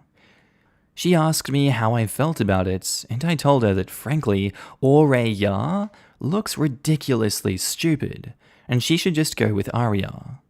She got kind of upset and said that she and her partner came up with this only because I told them that the name is very common.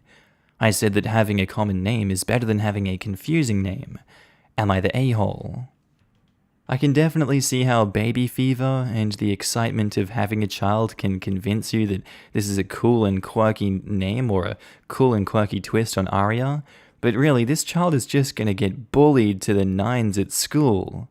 I've seen some terrible names on this subreddit, like a lot of girls getting guys' names, not that there's a huge problem with that. It's just the bullying that is going to come of it in school is absolutely not worth putting them in that situation. You're all good to do what you want as parents, and you're allowed to do it if you'd like to, but that doesn't stop you from being the a-hole in my eyes. You name a kid Aureya, let me tell you, 10-year-old Markee is probably going to be bullying you in school along with the rest of the kids because he doesn't know any better. That's just a fact of life, that's how it was, and I wouldn't want to be in the situation that you're putting your kid in. So I'm gonna say not the a-hole for telling your roommate that the name she chose for her baby is ridiculously stupid, because it is. Ask her, are you being stupid? I'll be here all night. It never ends. Are you having a stroke? Are your parents related? Etc. Are you winning, son? Are you ready, kids? Aye, aye, Captain. Oh, I can feel it now, Mr. Krabs. Not the a-hole. You should not give your kid a name that looks like it could be a Welsh town. Normally you'd be the a-hole, but A, that's a stupid name, and B, she asked your opinion, not the a-hole. If she wanted distance from other children named that with that spelling, then why didn't she spell it Aria with an I? Still the same name with a different spelling.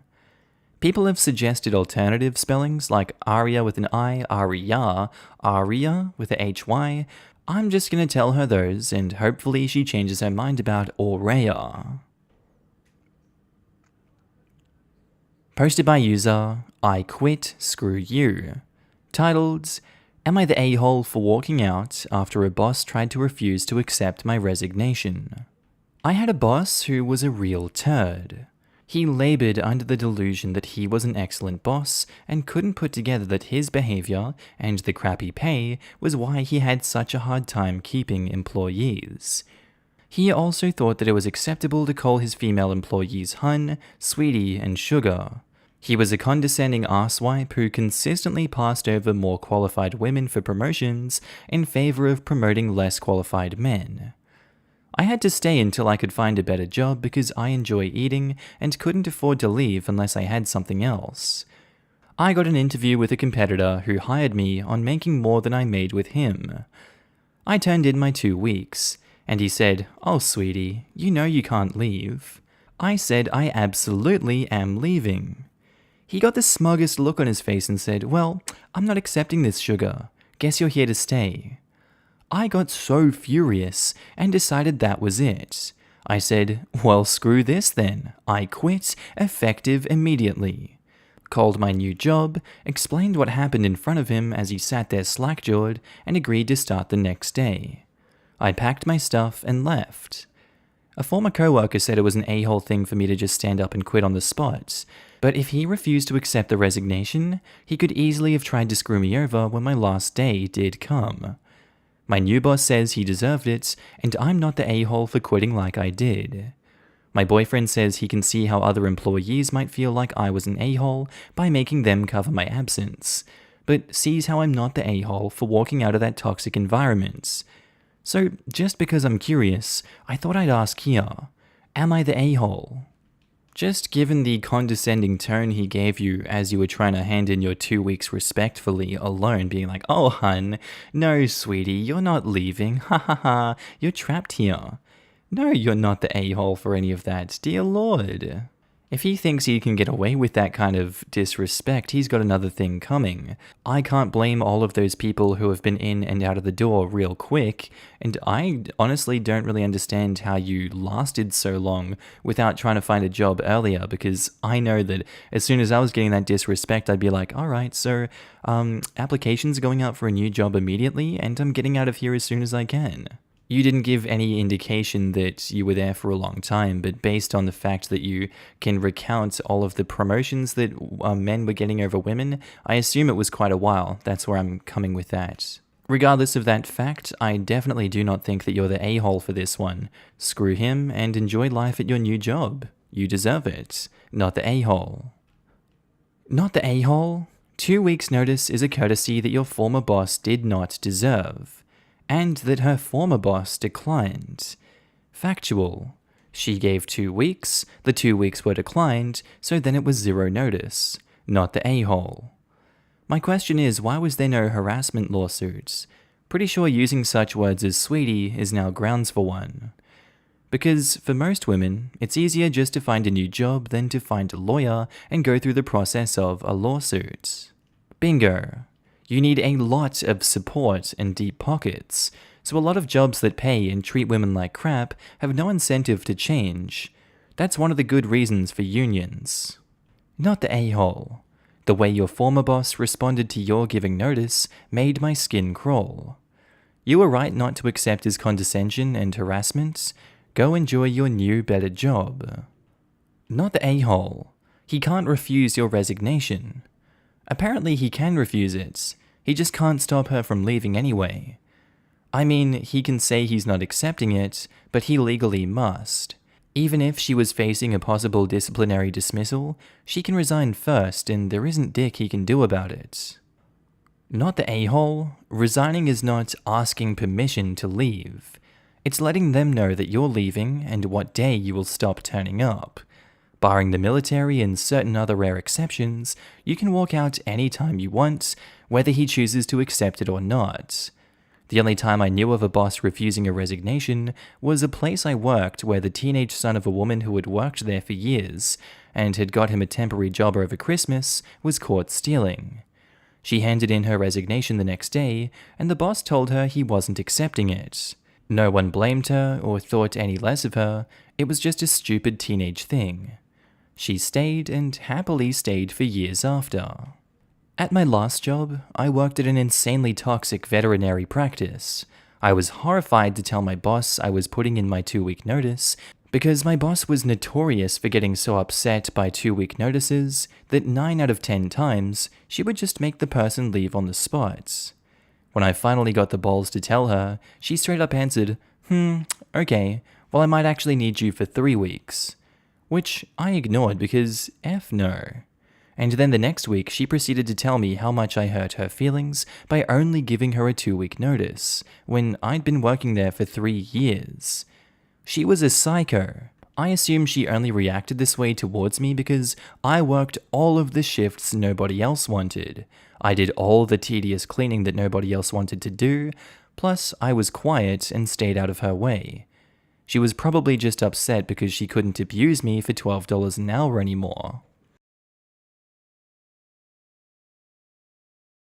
Posted by user Milo Ooh Truth, titled, Am I the a-hole for moving all of my stuff to my guest room after my husband refused to stop turning the light on at 3 a.m.? My husband just got promoted to shift manager 3 weeks ago. This meant that his 10 a.m. to 6 p.m. shift has now been switched 4 a.m. to noon. He isn't a morning person at all, so most mornings he will start huffing and puffing as soon as his alarm goes off, and he will instantly turn on our light and very loudly start looking for his work clothes. I have asked him several times to put clothes out the night before, and he has yet to do so. I have also asked him to not turn the light on or be super loud. After all, when I worked at 5 a.m., I made sure to be respectful of him sleeping. So yesterday morning when he got up at 3 a.m. and flipped on the lights, I grabbed my stuff and went to the guest room. He came in and asked what I was doing. I told him that since he didn't respect me sleeping at all, that I would be staying in the guest room from now on. He made a comment about the light will only be on for 5 frickin' minutes, which is not true. He turns the light on, finds himself clothes, then goes to take a shower without turning the light off. If I turn the light off, he will come back into the room after the shower and turn it on again to grab his socks and put on his shoes, which also pees me off because shoes stay in the kitchen by the door, and there's no reason he can't put them on at the table. Anyways, instead of understanding, he just got angry, mainly because he's not a morning person and doesn't like dealing with anything in the AM. So while he was at work yesterday, I moved all my stuff into the guest room. Last night, he practically begged me to sleep in the bedroom and promised to let me sleep. Well, this morning he flips on the fudging light again, so I sit up and I'm like, are you kidding me right now? And he says, I'm being quiet, as if that was the only issue. So I went into the guest room and locked the door. I told him I was staying in here from now on, despite his efforts to sway me. He thinks I'm overreacting. Am I the a-hole? Edit for the trolls of Reddit. I do in fact work. So your assumption that I don't is not only misled, but pretty ignorant. Also, the assumption that everything I have is due to my husband working, another ignorant statement. Not that it matters for the context of this post, but I work 4 p.m. to midnight, and cute little tidbits, I'm the breadwinner. I make nearly $5 more on my hourly wage. Take that info and shove it. I'm on your side for this one. I'm gonna say not the a-hole. That's basically torture in a way. I wouldn't like to be continually woken up and then seemingly gaslighted by this man, or have him be angry at me that I want to go sleep in another room because he continually disrupts my sleep. The fact that he's getting angry at you, his partner, and not understanding is a cause for concern. You've tried to be open and communicative with him, and he's not communicating with you properly, or he's too thick to understand what he's doing is wrong, and his solutions aren't solutions, they're just excuses. It's going to take a bit more tough love and sleeping in that guest room for him to understand what he's done wrong. I think just more communication and more talking it out would probably solve this one, but for the way it currently is, you're not the a-hole for moving all your stuff. If you need sleep, that's what you gotta do. Not the a-hole, he is being completely disrespectful. Honestly, if he can't get up in the middle of the night without waking his partner, he should be the one sleeping in the guest room. But since he seems to be completely inconsiderate, I recommend you stay there. You are not overreacting, not even a little. Agree. Sounds a bit childish about having to wake up early. What time does he go to bed? Don't you have some awake time where you need the light on too? Maybe time to run the blender or vacuum. You both can agree to live in a state of mutual disregard for sleep and disregard for reasonable requests, or he can just put his clothes out the night before, not in the bedroom, and be a person that respects his spouse. What is hard about this? Okay, you don't do any of this? Oh, run the blender or vacuum? Lamau, passive-aggressive games, F that. What relationship do you people have? Tell him he's being an immature partner. Sleep in the other room immediately, no questions asked. After a day or two when he asks you to come back, give him one, and I mean one more chance. Yes, months later accidents happen. And then if he blows you off, find yourself a new partner, dude. Sleep is 1/3 of your life that you are sharing. If there is disrespect here, there is disrespect everywhere and you haven't realized it yet. You don't try to get even in a relationship. You are one unit, and passive-aggressive mind games only hurt long-term trust. If there's disrespect there, there is disrespect everywhere, and you haven't realized it yet. It took me a long time to realize that, but it really can show how disrespectful someone is. When you turn your alarm off as quickly as possible, slide out of bed, tiptoe to the closet, close the closet door, and then turn the light on, but your significant other is so loud at night when playing his video games to the point where you can understand what he's saying from the bedroom with a big and loud fan blowing, chances are there is a big disconnect of respect everywhere else. My first husband was a dick at night. Even if it was me going to get a baby bottle, he had an "I'm the man, don't dare wake me" attitude. Okay, I'll tell the baby, please wait till your dad is up before you cry. My second husband, however, has trouble sleeping at night, and he is so super careful to tiptoe. Sometimes I've woken up when he gets out of bed to him literally tiptoeing, and he's super apologetic if he does wake me. He really does try his best to be quiet. Much better, more respectful marriage the second time around. Posted by user Am I the A-hole Throwaway 566. Titled, Am I the A-hole for demanding my fiancé and his mum to pay for a new wedding address? Me, 26 female, and my fiancé, 28 male, have been engaged for 4 months. We're planning on having our wedding on October 18th. My future mother-in-law kept annoying me and sending me suggestions for choosing the right wedding dress, and said that she knew better and tried to get me to approve of wedding dresses that she chose. And when she couldn't enforce her decision, she demanded that I take her with me to buy my wedding dress so she could have an opinion. Before I went shopping, I called her to ask if she wanted to come, but started making excuses about how busy she was with my sister-in-law. I went shopping with my mum, and I was able to find a really nice dress, although it cost me a little over what I saved up for, but it was worth it. I made some changes to it, and it was perfect. It arrived to my apartment at the end of the week. I made sure it was stored in a safe place so it doesn't get ruined. Yesterday, I got back from my mum's house, and found out that my fiancé wasn't home, and neither was the dress. I called him immediately, knowing that he must have taken it to show his mum, since she continuously asked to see it and refused to have me send her pictures of it on Facebook. I was so mad when it was confirmed that my fiancé took it to show to his mum. He said he was going to be home in 30 minutes after he went to the supermarket. I waited for longer than I had to, and then when he arrived, I ran to get my dress that was buried underneath grocery bags. I took it to check on it, and its zipper was broken, and the dress itself, the fabric, was stretched out. I was like, what the F happened to it? My mother-in-law must have tried it on because it looked ruined. The straps were almost loose, and I had to call my mother-in-law when my fiancé told me that his mum and sister took turns to try it on. I was absolutely livid. She told me she did nothing wrong and that I was making a big deal out of it. She said she would get a replacement for the broken zipper, but I told her to pay for a new dress since it was stretched out and no longer fitting. She refused and said that I probably wasn't happy with my dress choice and wanted her to pay so that I could get a new one. I yelled at her for trying it on and ruining it, that she and my fiancé were responsible for ruining my dress so they should pay for a new one. It's done. No longer fitting, the straps are in a horrible condition. My mum said she would pay for fixing it, but I just hate it now that someone else wore it before me. I'm mad at both of them and seriously considering postponing the wedding.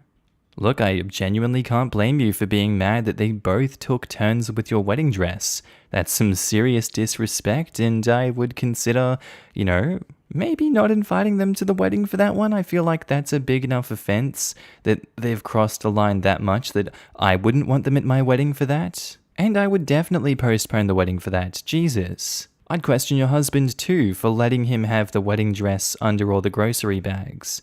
There's just so many things wrong in this story.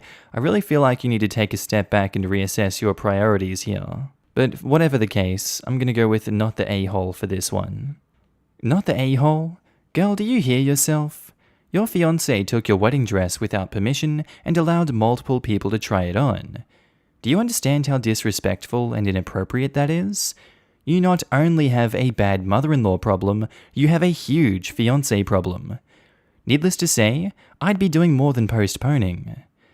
Yes, I'm aware of how awful and wrong this is. I'm just stunned. Who wouldn't be upset by what they did? Who would want to wear a dress that was worn before? I hate even looking at the dress now, despite the fact that I admired it so much and was so happy I found it. I'm heartbroken and I feel so bad for even leaving it at the apartment. I would consider actually postponing the wedding or even cancelling it unless your future mother-in-law, sister-in-law, and fiancé all pay for a new dress. Or even better, dump your fiancé completely. What they did was bloody outrageous. I'm actually mad for you. 100% agree? Who the hell does something like that? This is wrong on so many levels. I can't even with them. Definitely start shopping for a new fiancé. That was my immediate thought. The fiancé is just as guilty, if not more so, for his part in this. I'd recommend moving out and small claims court to get the cost of the dress back. This sets a scary precedent for what OP could be put through after being married if fiancé and in-laws already show no respect. You don't need a new dress, you need a new fiancé. Not the a-hole. This, fiancé is as much to be blamed, if not more, than mother-in-law. Waited for OP to be absent so he could take the dress because he knew she wouldn't be okay with it, and now he doesn't even acknowledge that it is his and his mother's responsibility to pay for the damage. You deserve someone better, OP. Posted by someone that deleted their account. Titled, Am I the a-hole for not letting my sister have custody of her bio kids who I adopted? When my sister Annie was 18 and I was 21, she got pregnant and had a daughter, Sophie. She developed what we believe was postpartum depression, but was never diagnosed as she refused therapy. When Annie's school started up again, our mother took on all childcare of Sophie. As Mum took on more childcare, Annie seemed more like her old self. Happy, outgoing, generally mentally healthy. Then within 6 months of Sophie's birth, Annie got pregnant again with another girl, Laura, and the cycle of PPD symptoms, Mum taking over, and Annie's mood improving repeated. When Laura was 2 and Sophie was 3, Annie decided to move out of the parents' home, alone, and said she wanted our parents to adopt and raise her daughters. They said no. Annie said she couldn't take care of the girls as she had her own life and being a parent made her miserable. My husband and I already had 4 kids of our own. We had bonded with the girls and we had the resources for 2 more. So we offered to take them in, and Annie let us legally adopt them before moving about 8 hours away. It's been about 5 years, and the kids are doing well. It was a rough start, but we're now a stable, loving, healthy family unit. Sophie and Laura are 7 and 8, and Annie has recently lost her job and had to move back in with our parents. Annie now has asked for custody of Sophie and Laura. I'm writing custody like that because it wouldn't be custody in the legal sense, as she willingly surrendered all legal rights to the girls and can't get them back. We checked with a lawyer. However, Annie wants the girls to live with her. Initially, she said she wanted them full-time and to legally adopt them back from us, which we obviously refused. Then she offered a compromise of alternate weeks, so 50-50 custody. Again, we refused. Given her insistence, we don't even want her around Sophie and Laura, so we've not been going by my parents' house as we typically do.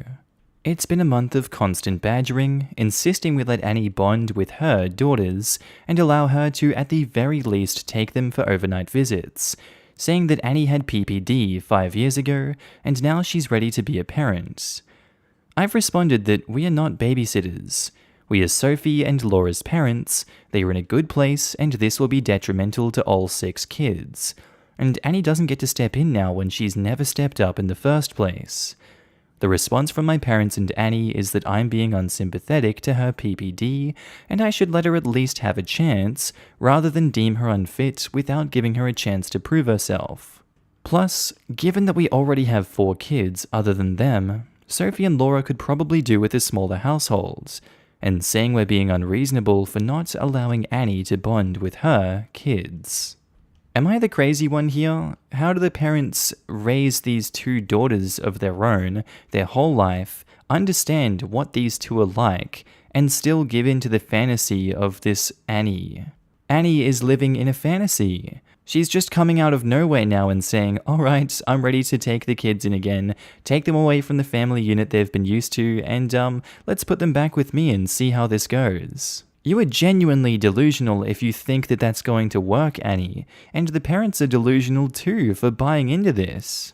You signed over your daughters 5 years ago. You've had 5 years to show that you could potentially come back into their life, yet where have you been for 5 years? If it were me in this situation, I'd say give it another 5 years of showing that you're worth having these kids back in your life, unfortunately, because you abandoned them for all intents and purposes. I think you have to earn that trust back, and I think Opie is not the a-hole for not letting her see the kids. Not the a-hole, not the a-hole, not the a-hole, not the a-hole, and please stand your ground. You have provided those 2 little girls with a stable, loving family for the last 5 years. You are genuinely the only true mom and dad they've ever experienced, and it is so unfair of your sister and parents to expect you to relinquish custody of your daughters whom you have raised without any support or help from Annie. PPD is totally possible, but even with PPD, had Annie adopted the children outside of your family, not only would she have absolutely 0 custodial rights to them, but she wouldn't even know them whatsoever. Being a parent is not something to get to be wishy-washy about. Not the a-hole, all of the above. Plus, it appears that the reason that Annie is now ready to be a full-time mum is that she has lost her job, doesn't appear to have a new role coming up, and is living rent-free off her parents. I've been to this picture show, and this is how it turns out. Annie takes 2 very confused and unhappy children to your parents' house. She plays mummy for a few months and gets bored. A new interest comes into the picture, usually a man. Annie no longer wants to babysit because she wants to be with her new boyfriend. Your parents ask you to resume your care of the girls. The girls are now emotionally damaged by abandonment issues, both because their parents, you, left them there, and the woman claiming to be their mother has left again. You will spend years trying to help them with these issues. Please stick to your guns. Your daughters are very vulnerable right now, and they need your stability and love. Spot on. Bravo. Not only not the a-hole, You're a hero, and stand your ground. They are your children, you saved them. Annie abandoned them. There's no reason to deviate an inch from continuing on that path. Posted by user Library Card Have Fun, titled, "Am I the a-hole for telling a friend he shouldn't get a job in a field he wants and that his attitude is horrible? I, female 27, am a librarian at an inner-city location. One of the most fundamental parts of the library is that it is for everyone. The CEO to the janitor. Anyone is welcome. In my location, that does mean that we will get homeless people. That is fine. If they are causing a disturbance, they will be asked to leave just like anyone else. But otherwise, come on in. My area also has an opioid problem, and the library will see overdoses every once in a while. I have administered naloxone twice in the last 3 years at my job. We do community outreach to try and combat this. One of my friends has recently expressed interest in becoming a librarian. I was telling him all about school. Master's degrees are becoming more and more required. It was for me. Jobs, etc., and how the library has become a real community resource for those in need the past few decades. He asked what I meant by that, and I told him that pretty much what I said above. He said that that's disgusting, and that he wouldn't allow people like that to come into the library, and that the library should be for good people only. I was shocked. I've never known this side of my friend. I bluntly told him that if that's how he thinks, the job isn't for him, and that his attitude was a horrible one to have. Well, he blew up at me, and then made some vague statements on social media about people who try and ruin your goals. A mutual friend reached out and said that I was being rude. I really don't think I was in the wrong here. Honestly, I feel crazy. Was I wrong to tell him that? Am I the a-hole? I think that it really does sound like the wrong career choice for him, because I don't feel like you should be segregating libraries like that, especially if they're public libraries, like this one that OP is, working in. And having compassion in this field is probably the biggest asset you can have, I imagine, because you're there to help the community. You're in the field. You know what you're talking about. You know what it takes to succeed in that field. You're not wrong for telling him that. He's the one denying reality. He's the crazy one here. You're not the a-hole. Edit. He's especially interested in being a public librarian. Second edit. I've been getting a lot of comments and messages on this. Yes, many librarians have master's degrees, and most positions will require you to have one. My specific master is in archive preservation, but I made the switch because I wanted to work with the public. Librarians do much more than checking out materials or telling a 7-year-old where the Magic Treehouse books are. You do budgeting, research, program development, teach classes, 1,000,001 other things. Children's librarians do even more. There is nitty-gritty stuff here. It's a professional field. And final edit, please stop messaging me for my location. I'm on the Upper East Coast of the States. That's all I feel comfortable saying. And another edit, it appears people think that I condone drug use in the library. I do not. If you are found doing drugs, you are banned. I am prepared for the side effects of doing drugs, namely an overdose. Not the a-hole. Crap attitudes don't get you anywhere in life. It sucks that he can't see that. His attitude and statements was so upsetting. I had no clue that that type of ideal was in him. Pretty sure I'm done with the friendship. Good for you. You don't need that kind of negativity in your life, not the a-hole. And good for you. He will sabotage his own dream and blame you for it. Don't let people like that waste your time with their BS. Yes, especially if his dream is to work in some fantasy hallowed place of learning and intellect, open only to the worthy few. What a horrible attitude. Public libraries aren't exclusive for the elite. I dare say most of the actual elite don't even step into one, unless for some fundraiser dinner where they are being honored. Not the a-hole. When I was homeless, the library was a godsend just for daytime shelter. They are one of the only free inside spaces for people to enjoy. Libraries are so helpful for so many people, and I'm glad they helped you out when you were experiencing homelessness. And sounds like you're in a better spot now. Yup, got help and a job I still have, and have had my own apartment for several years. Amazing. Good for you, dude. Not the a-hole? He would be the kind of librarian that turns people off from going to libraries by letting the power of it get to his head. Oh, he definitely would, and that small percentage is just the worst, especially when they turn kids off of the library. Lol, the kids and I have a funny relationship when I have to sit at the desk. Apparently I'm a dictator for not allowing WrestleMania in the back corner. They're great. Posted by user Throw a Wire A-Swim, titled, Am I the a-hole for ungrounding my daughter after my husband grounded her because his reason for grounding her was stupid? My husband in 2019 lost his job of 10 years and had to take up very low-paying ones. My daughter, 15, has been doing commercials, modeling, and acting jobs since she was 6. Since 2020, my husband's income has been cut even more. I don't work and have never worked. As such, most of the money we use has come from my daughter, who says that she wants to use her nest egg to help us out with stuff like rent for the house that we live in right now, utilities, and bought me a really nice tote for my birthday. My daughter has worked non-stop for nearly 10 years, and now she wants to have some fun with her friends.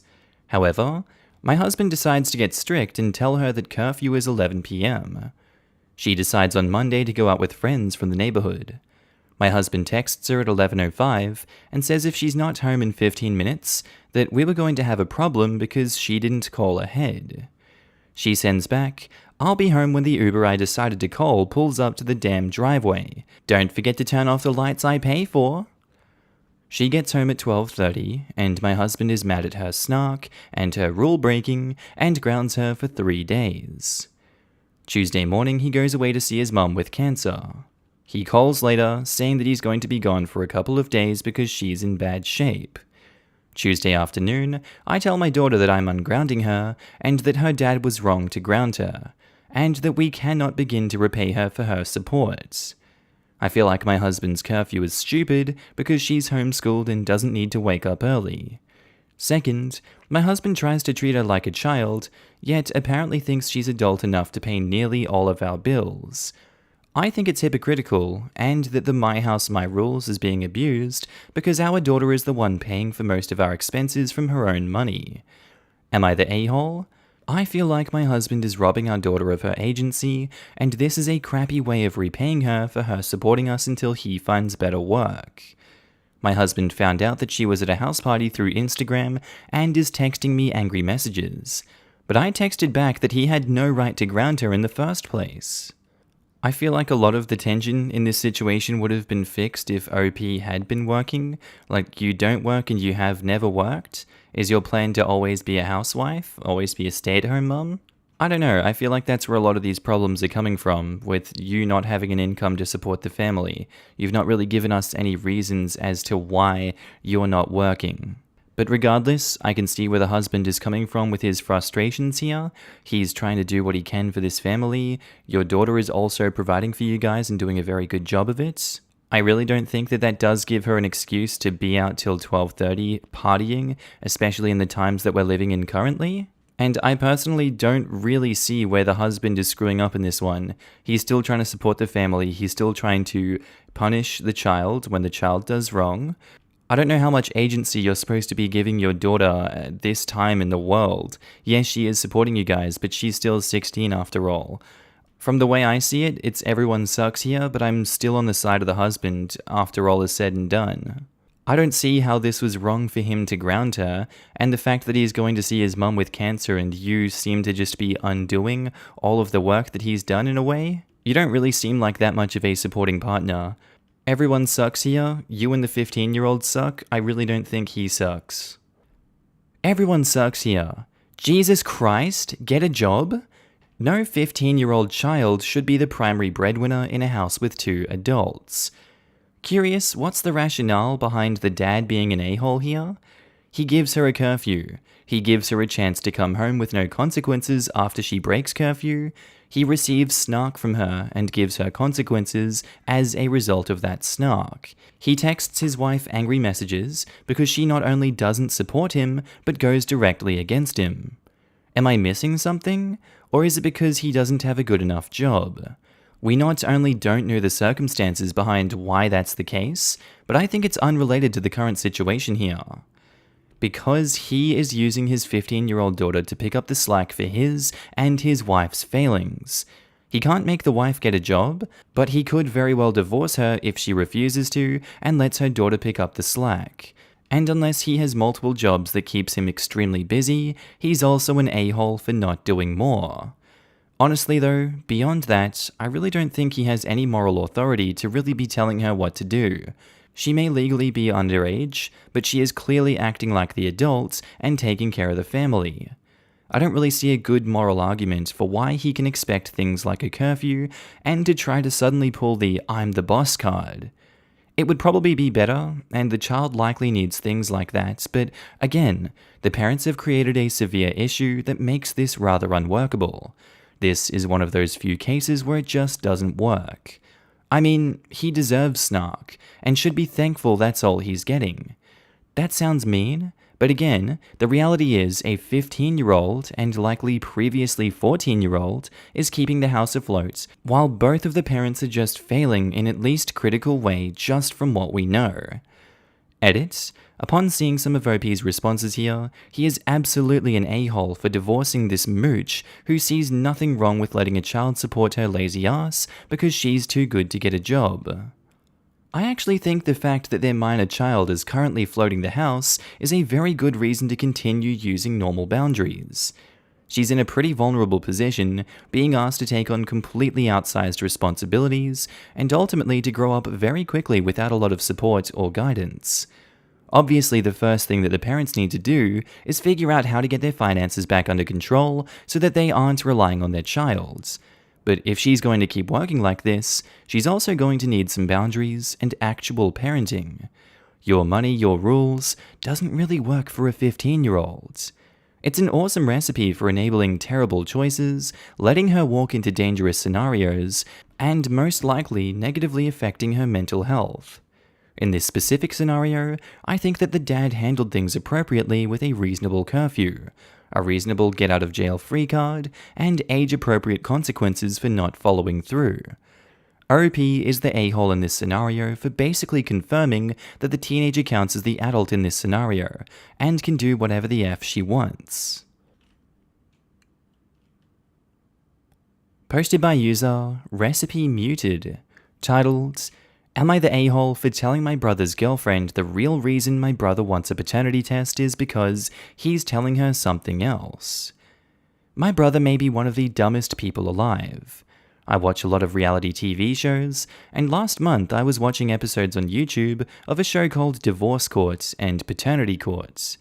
My brother came into the living room while I was watching the latter, and we started watching together. We had a mini competition to see if we could guess if the guy in question is or isn't the father. He kept saying things like, "The baby looks just like him, look at the ears, nose, that's the kid," and other things like that. And when the results come back that the guy isn't the father, he would be so shocked. Or if it was between two different men, he would choose the guy that he thought resembled the baby more, and when it would be the other guy's kid, he was awestruck. I explained to him that you can't just go off of facial features to determine paternity, but it is a good indicator. That was like a month ago. My brother's girlfriend called my mum recently crying, saying that my brother was having doubts that their 5-year-old daughter is his, and that for the past few weeks, he's been distant with the both of them. This was news to all of us. I called my brother and asked him what was up. He said that he just wants 100% proof his daughter is his. I asked him where this was coming from, and he said nowhere. I said that my niece looks just like him and our family, and then he said that I'm a hypocrite because I had told him you can't go off of looks to determine DNA. Then I put 2 and 2 together and realized that this was stemming from us watching that paternity show. So because he kept guessing wrong, he thinks he was wrong in his daughter being his. I told him, did his dumb ass tell that to his girlfriend? And he admitted he told her that her ex called and said that he was sleeping with her right before she was meant to conceive. So she gives in to the test because he knows his reasoning is dumb. I hung up and called my sister-in-law to tell her the real reason, and my brother called me cussing me out because she refuses to take the test he ordered online and is now taking him to court for a court-ordered test along with child support because she's breaking up with him.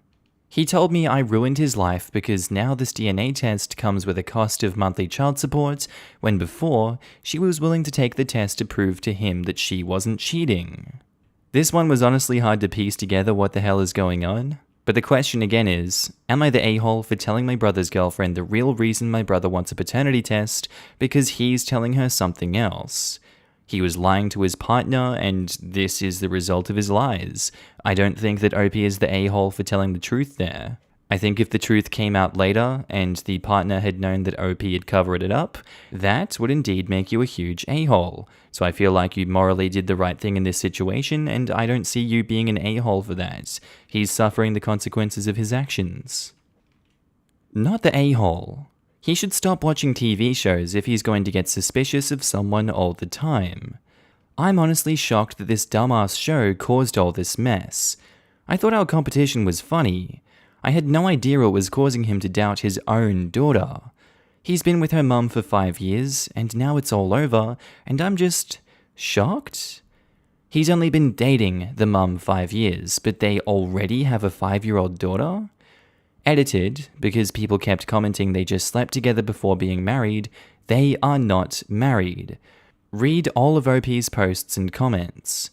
And OP replies, their daughter just turned 5 this September. Their would-be anniversary is at the end of the year to make it 6 years. We all thought he was going to propose then because it's also her birthday month, but I guess not anymore. Okay, however, that would mean they got pregnant in the very beginning of their relationship. Definitely stupid to be questioning paternity from a show, but this context does make a little more sense for his sudden wondering than if he had been with a long-established partner before having a child. Their relationship started way before they became official. They were living together as roommates first and started dating, and she got pregnant when she got off birth control to switch to a new one at the beginning of their relationship. They were official for a while by then. Okay, so not exactly planned, but still welcome. Then your idiot brother goes and screws it up because he's insecure. Yeah, bold move for that dipstick. The problem wasn't so much the request for a paternity test, but he lied to her about her ex. Why? That was low. Also, it'll make her distrust anything he ever said. How many crummy lies has he told her for how many stupid reasons, no matter how it makes her feel? Why didn't he just tell her the truth? Not the a-hole. Not the a-hole? Your brother was a liar and is now getting what he deserves. It also sounds like he's not the brightest light in the harbor. He's dumb, but like in an airhead way. He misses the point of a joke and we all laugh and it's innocent and lighthearted. I never thought he would do something this dumb though. The way he was manipulating his ex was not lighthearted, it was malicious. Posted by someone that deleted their account, titled, "Am I the a-hole for refusing to meet my grandchild? My wife is begging me to come with her. I have a son that I haven't seen in 6 years, and he is dead to me. If anyone asks if we have children, I say we have one daughter, and that's it. He married a woman neither of us liked, made terrible financial decisions, and ended up having to move in with us. We let him live there for 6 months until my wife and daughter-in-law ended up in a screaming match over lipstick, and obviously it wasn't really about the lipstick, but I couldn't take it anymore. I asked them to leave, not immediately, but to make plans.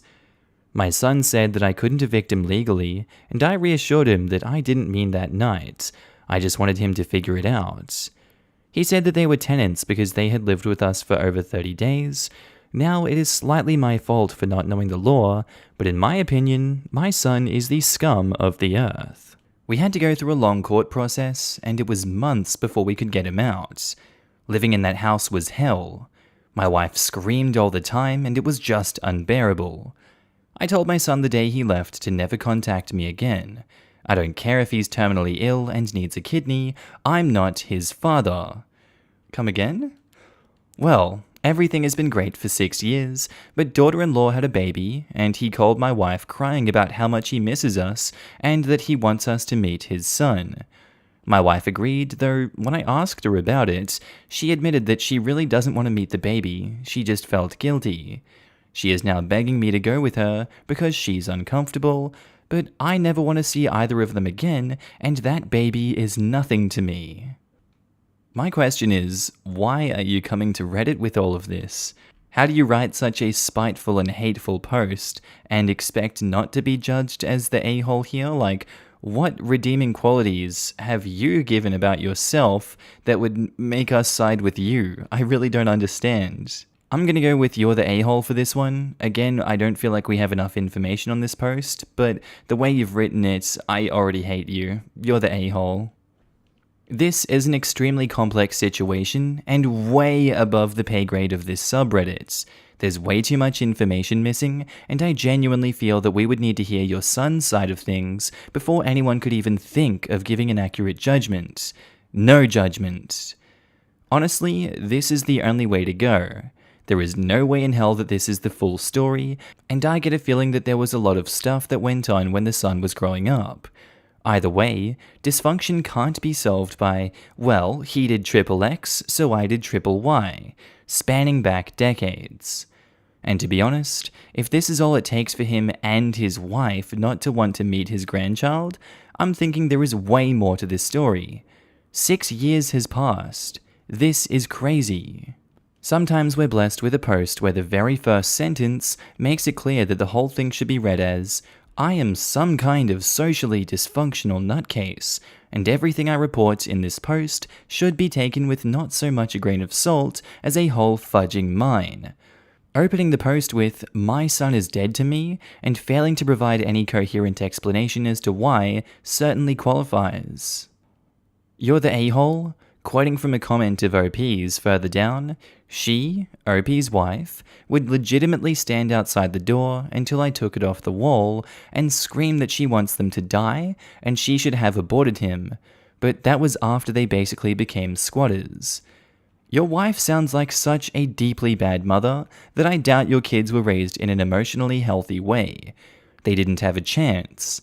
Play stupid games, win stupid prizes, raise your kids with a monster for a mother whose outrageous behavior you support, and you win kids who do dumb, rude crap like suing for squatters' rights. ETA, OP is now alleging that his son and daughter-in-law's behavior was so bad it pushed his wife into a psychotic break, and that's when she said these things. I guess it would all come down to whether you believe OP and how toxic of an environment you think the son was raised in. Personally, I think OP's wife, a woman already used to frequently yelling at people, saw a chance to be even more crappy to people and get away with it, and took it. Don't you guys love posts like this that have absolutely no context and they just spiral into hell? Because I'm living for it. Posted by user AKTTT2Q, titled, Am I the a-hole for cursing out a couple who asked me to be in a polyamorous relationship? I, 30-year-old bisexual male, have been friends with a married couple for a few years now. We'll call them Jennifer and Anthony. Both of them work in the same industry as me. Jennifer and Anthony are almost 10 years older than me and established in their careers. Together, they make significantly more money than I do, and they have become mentors to me at various points in my career. Both are conventionally attractive and aware that I'm bisexual.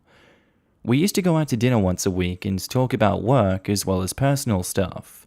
I've also been to their house several times and have babysat their kids. However, since the pandemic started, we've just been Zooming once a week instead. I enjoy socializing with them and consider them to be among my closest friends. On a recent call, however, they said they wanted to discuss the possibility of something more serious than friendship. I immediately got angry. I said that, even though I'm bi, I am neither a prostitute nor a toy, and I'm certainly not down for threesomes. They said, no, that's not what we mean. then told me they were looking for a long-term relationship, not a threesome. I told them that, even if I were down for a polyamorous relationship, it was still unfair of them to expect me to enter a relationship where power is distributed unequally. After all, they are much wealthier than I am and have been married for a decade, meaning every decision would be them against me. I told them to go F themselves and ended the call.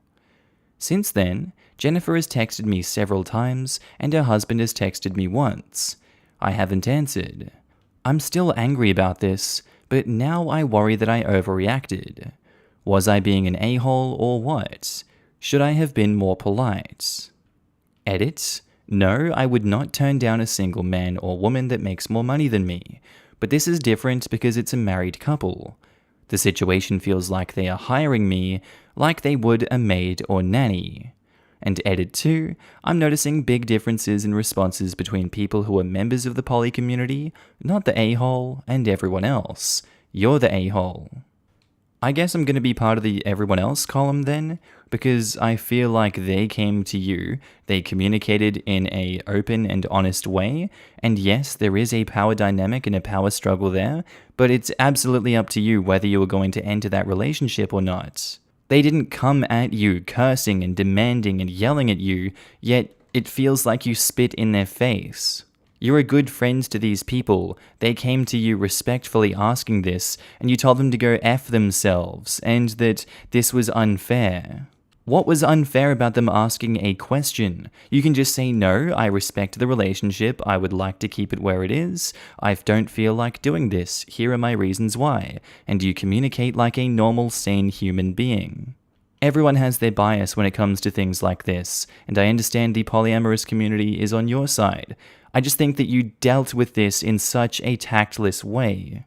It seems like they had respect for you, and you had no respect for them after the fact. You're the a-hole. You're the a-hole.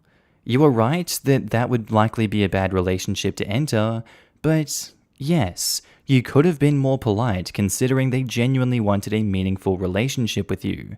Since you have been such good friends with them so far, it sounds like they would have been understanding if you just declined politely. I find OP's concerns about the earnings difference a bit much too. I mean, a lot, or most, of relationships have a party who earns a bit more or less than the other, but it seems like a major issue to him. OP's phrasing makes me think it might be an insecurity thing. It seems that the couple was quite genuine, and there is no hint that earnings have been a problem before. It's definitely an insecurity thing. The chances of a couple making the same aren't that great unless you marry someone from work. My extended family and our friends are all over the place, but I think my husband and I are the only ones where someone doesn't make at least twice as much as the other. You're the a-hole. You're entitled to not want to take part in any relationship they want with you, but you verbally abused them when they just asked you a question. You totally overreacted. I'm sorry, but he works in the same industry as them, and they are probably in positions of power compared to him. That's a clear boundary not to cross, as they have power to blacklist him in the industry. They should have never asked in the first place, and he's free to respond however he wishes, not the a-hole. All the more reason for him to politely decline. If it was inappropriate to ask, it was equally inappropriate to respond that way. Not the a-hole, I'm polyamorous, and unicorn hunting is a big problem in our community. Usually they target women though. It usually ends up being super predatory, and the unicorn usually ends up getting burnt bad. Your instincts are right on this. Power imbalances are dangerous. Yes, you could have responded more gently, but ultimately, it's up to you to protect yourself. Hopefully someday you can repair the friendship, but in the meantime, they have a lot to learn about equitable relationships. Okay, and I think that's where we're going to end today's episode, guys. As always, I do hope you enjoyed it, and maybe even learned something from these stories. Just want to say a quick shout out to my Patreon subscribers and my channel members. You guys should be on the screen right now. If you do see yourself, I want you to give yourself a little pat on the back for being amazing and supporting me on this channel, this little journey we're going on the YouTubes. I really appreciate it, and you guys enable me to do all this amazing work. So if you do see yourself, I love your face and I'm happy to see you. Also guys, if you want to pitch in your own support, you don't have to, but channel links are down in the description below to support the Patreon, the channel membership, whatever you want to do. It's kind of like tipping me if you feel like I'm doing a good job on this channel. I will be opening up avenues for content on those in the future. Just right now I'm kind of bogged down and stuck in Ireland, but you know, it is what it is. Anyway guys, with that said, I do hope you have a wonderful day today. Whatever you're up to, I'd love to know down in the comments below. I do hope you have a good day, night, sleep. Whatever you're up to today, tell me, and I'll see you in the next episode, guys. Bye.